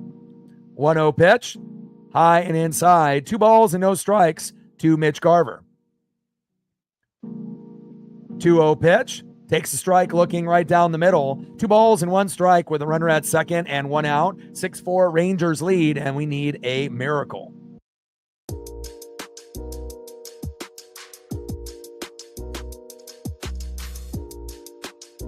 Come on, Garv.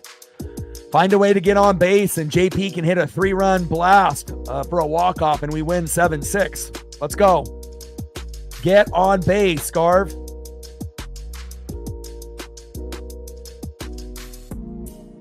Bottom of the 11th, 6-4 Ranger lead. Runner at second. 2-1 pitch in play, and fouled out to first, 2 away. All right, JP Crawford, our last breath of air, you know, as we're sinking right now. We're just trying to stay afloat on the Titanic, baby. Grab that raft. Let's go, JP. Ice water in your veins. I mean, it's not going to be easy, but if anyone could do it, it's JP. He did it yesterday. Bottom of the 11th, 6-4 lead. Runner at second, JP Crawford. First pitch, fouled it off, high and away, 0-1 count. Come on, JP. It's asking a lot, I know. You know, you already hit the walk-off yesterday. You know, this is going to be, you know, almost impossible, but you never know. 0-1 pitch, big swing and a miss right down the middle. That would have been one that if he would have connected, might have gone. No balls and 2 strikes with a runner at second and 2 outs. We're 1 strike away from losing here. Come on, JP. Yeah, but again, you can't expect Garver to do anything. I mean, Garver's not really a good player. 0-2 pitch, high and away. 1 ball and 2 strikes to JP Crawford. Come on, JP. Keep the inning going. Dig deep. Bottom of the 11th, 6-4 Rangers. Runner at second. 1 ball and 2 strikes to JP Crawford. Curvello on the mound. Crawford in the box. Come on, JP. 1-2 pitch. Low and away. 2 balls and 2 strikes from Curvello to Crawford.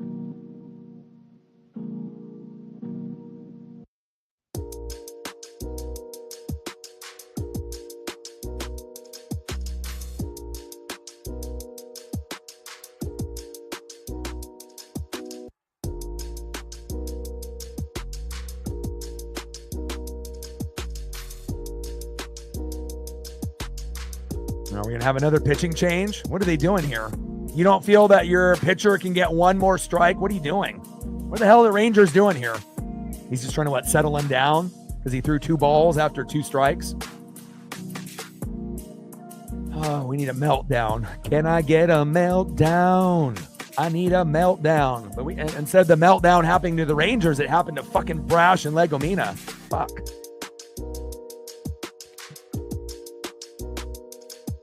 We have a mound visit by the pitching coach and the manager trying to settle in Curvello here on Crawford.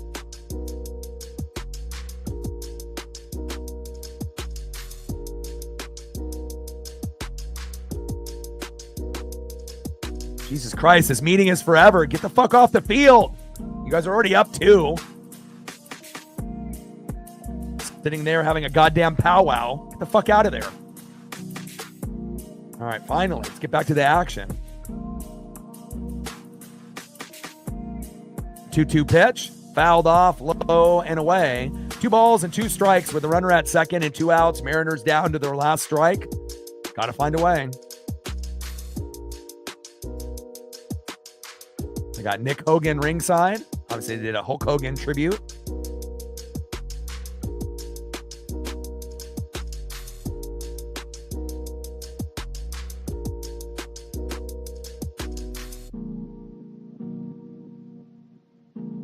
Bottom of the 11th, 6-4. Rangers lead. Runner at second. Come on, JP. And JP popped up and flies out, and that is the game. And again, you know, we should have probably lost in 10, but Randy tried to will us to the victory. But again, you can't have 2 meltdowns, you know, by Brash and Legomina and think that you're going to be able to do the same thing. I mean, we were lucky enough once, but hard to be able to do it twice. Congratulations to the Rangers for grinding out that win, but that was really more on us fucking up than them winning, you know, and, you know, they did a great job. It's 2-1 now, and we're going to try to win the series tomorrow with Logan Evans. And again, we'll be doing the Mariner game at 1:10 Pacific with Logan Evans on the mound. And then right after it's over, we're going to be doing SummerSlam. So hopefully there won't be too much of a layover. And if I have to cut the stream early for the Mariner game slightly, I may have to do that, but I don't want to. Hopefully it doesn't go extras. Final score, Rangers 6, Mariners 4-11. If you're a wrestling fan, turn on Peacock for WWE SummerSlam. I'm going to be doing that right now. And I hope you guys have a great rest of your day. And I feel that we can get the dub tomorrow with Logan Evans. Love you guys, and I appreciate you guys very, very much. And Flying Monk, David, and Monkey Kung Fu, anything I can do photo-wise for you guys before I go, let me know. Always want to give those people the option, especially if they're going to support the way that they are. It's very greatly appreciated. Oh, man, that was a tough one. I really wanted that dub, but again, it shows you how important bullpen pitching really is. And For Legomina to fuck up, no one is surprised. For Brash to fuck up, that's an eyebrow raiser. And we're not talking Dwayne The Rock Johnson. And hopefully that won't happen again, but, it is what it is. All right, looks like we're good to go then. I can always get some more photos down the road. Love you guys, and I appreciate you guys very, very much. Final score, Rangers 6, Mariners 4 in 11. And I got one question for you. Who talk sports like us? Your boy Ryan, Northwest Sports Fanatics, and I'm out. Tridents up. Go M's.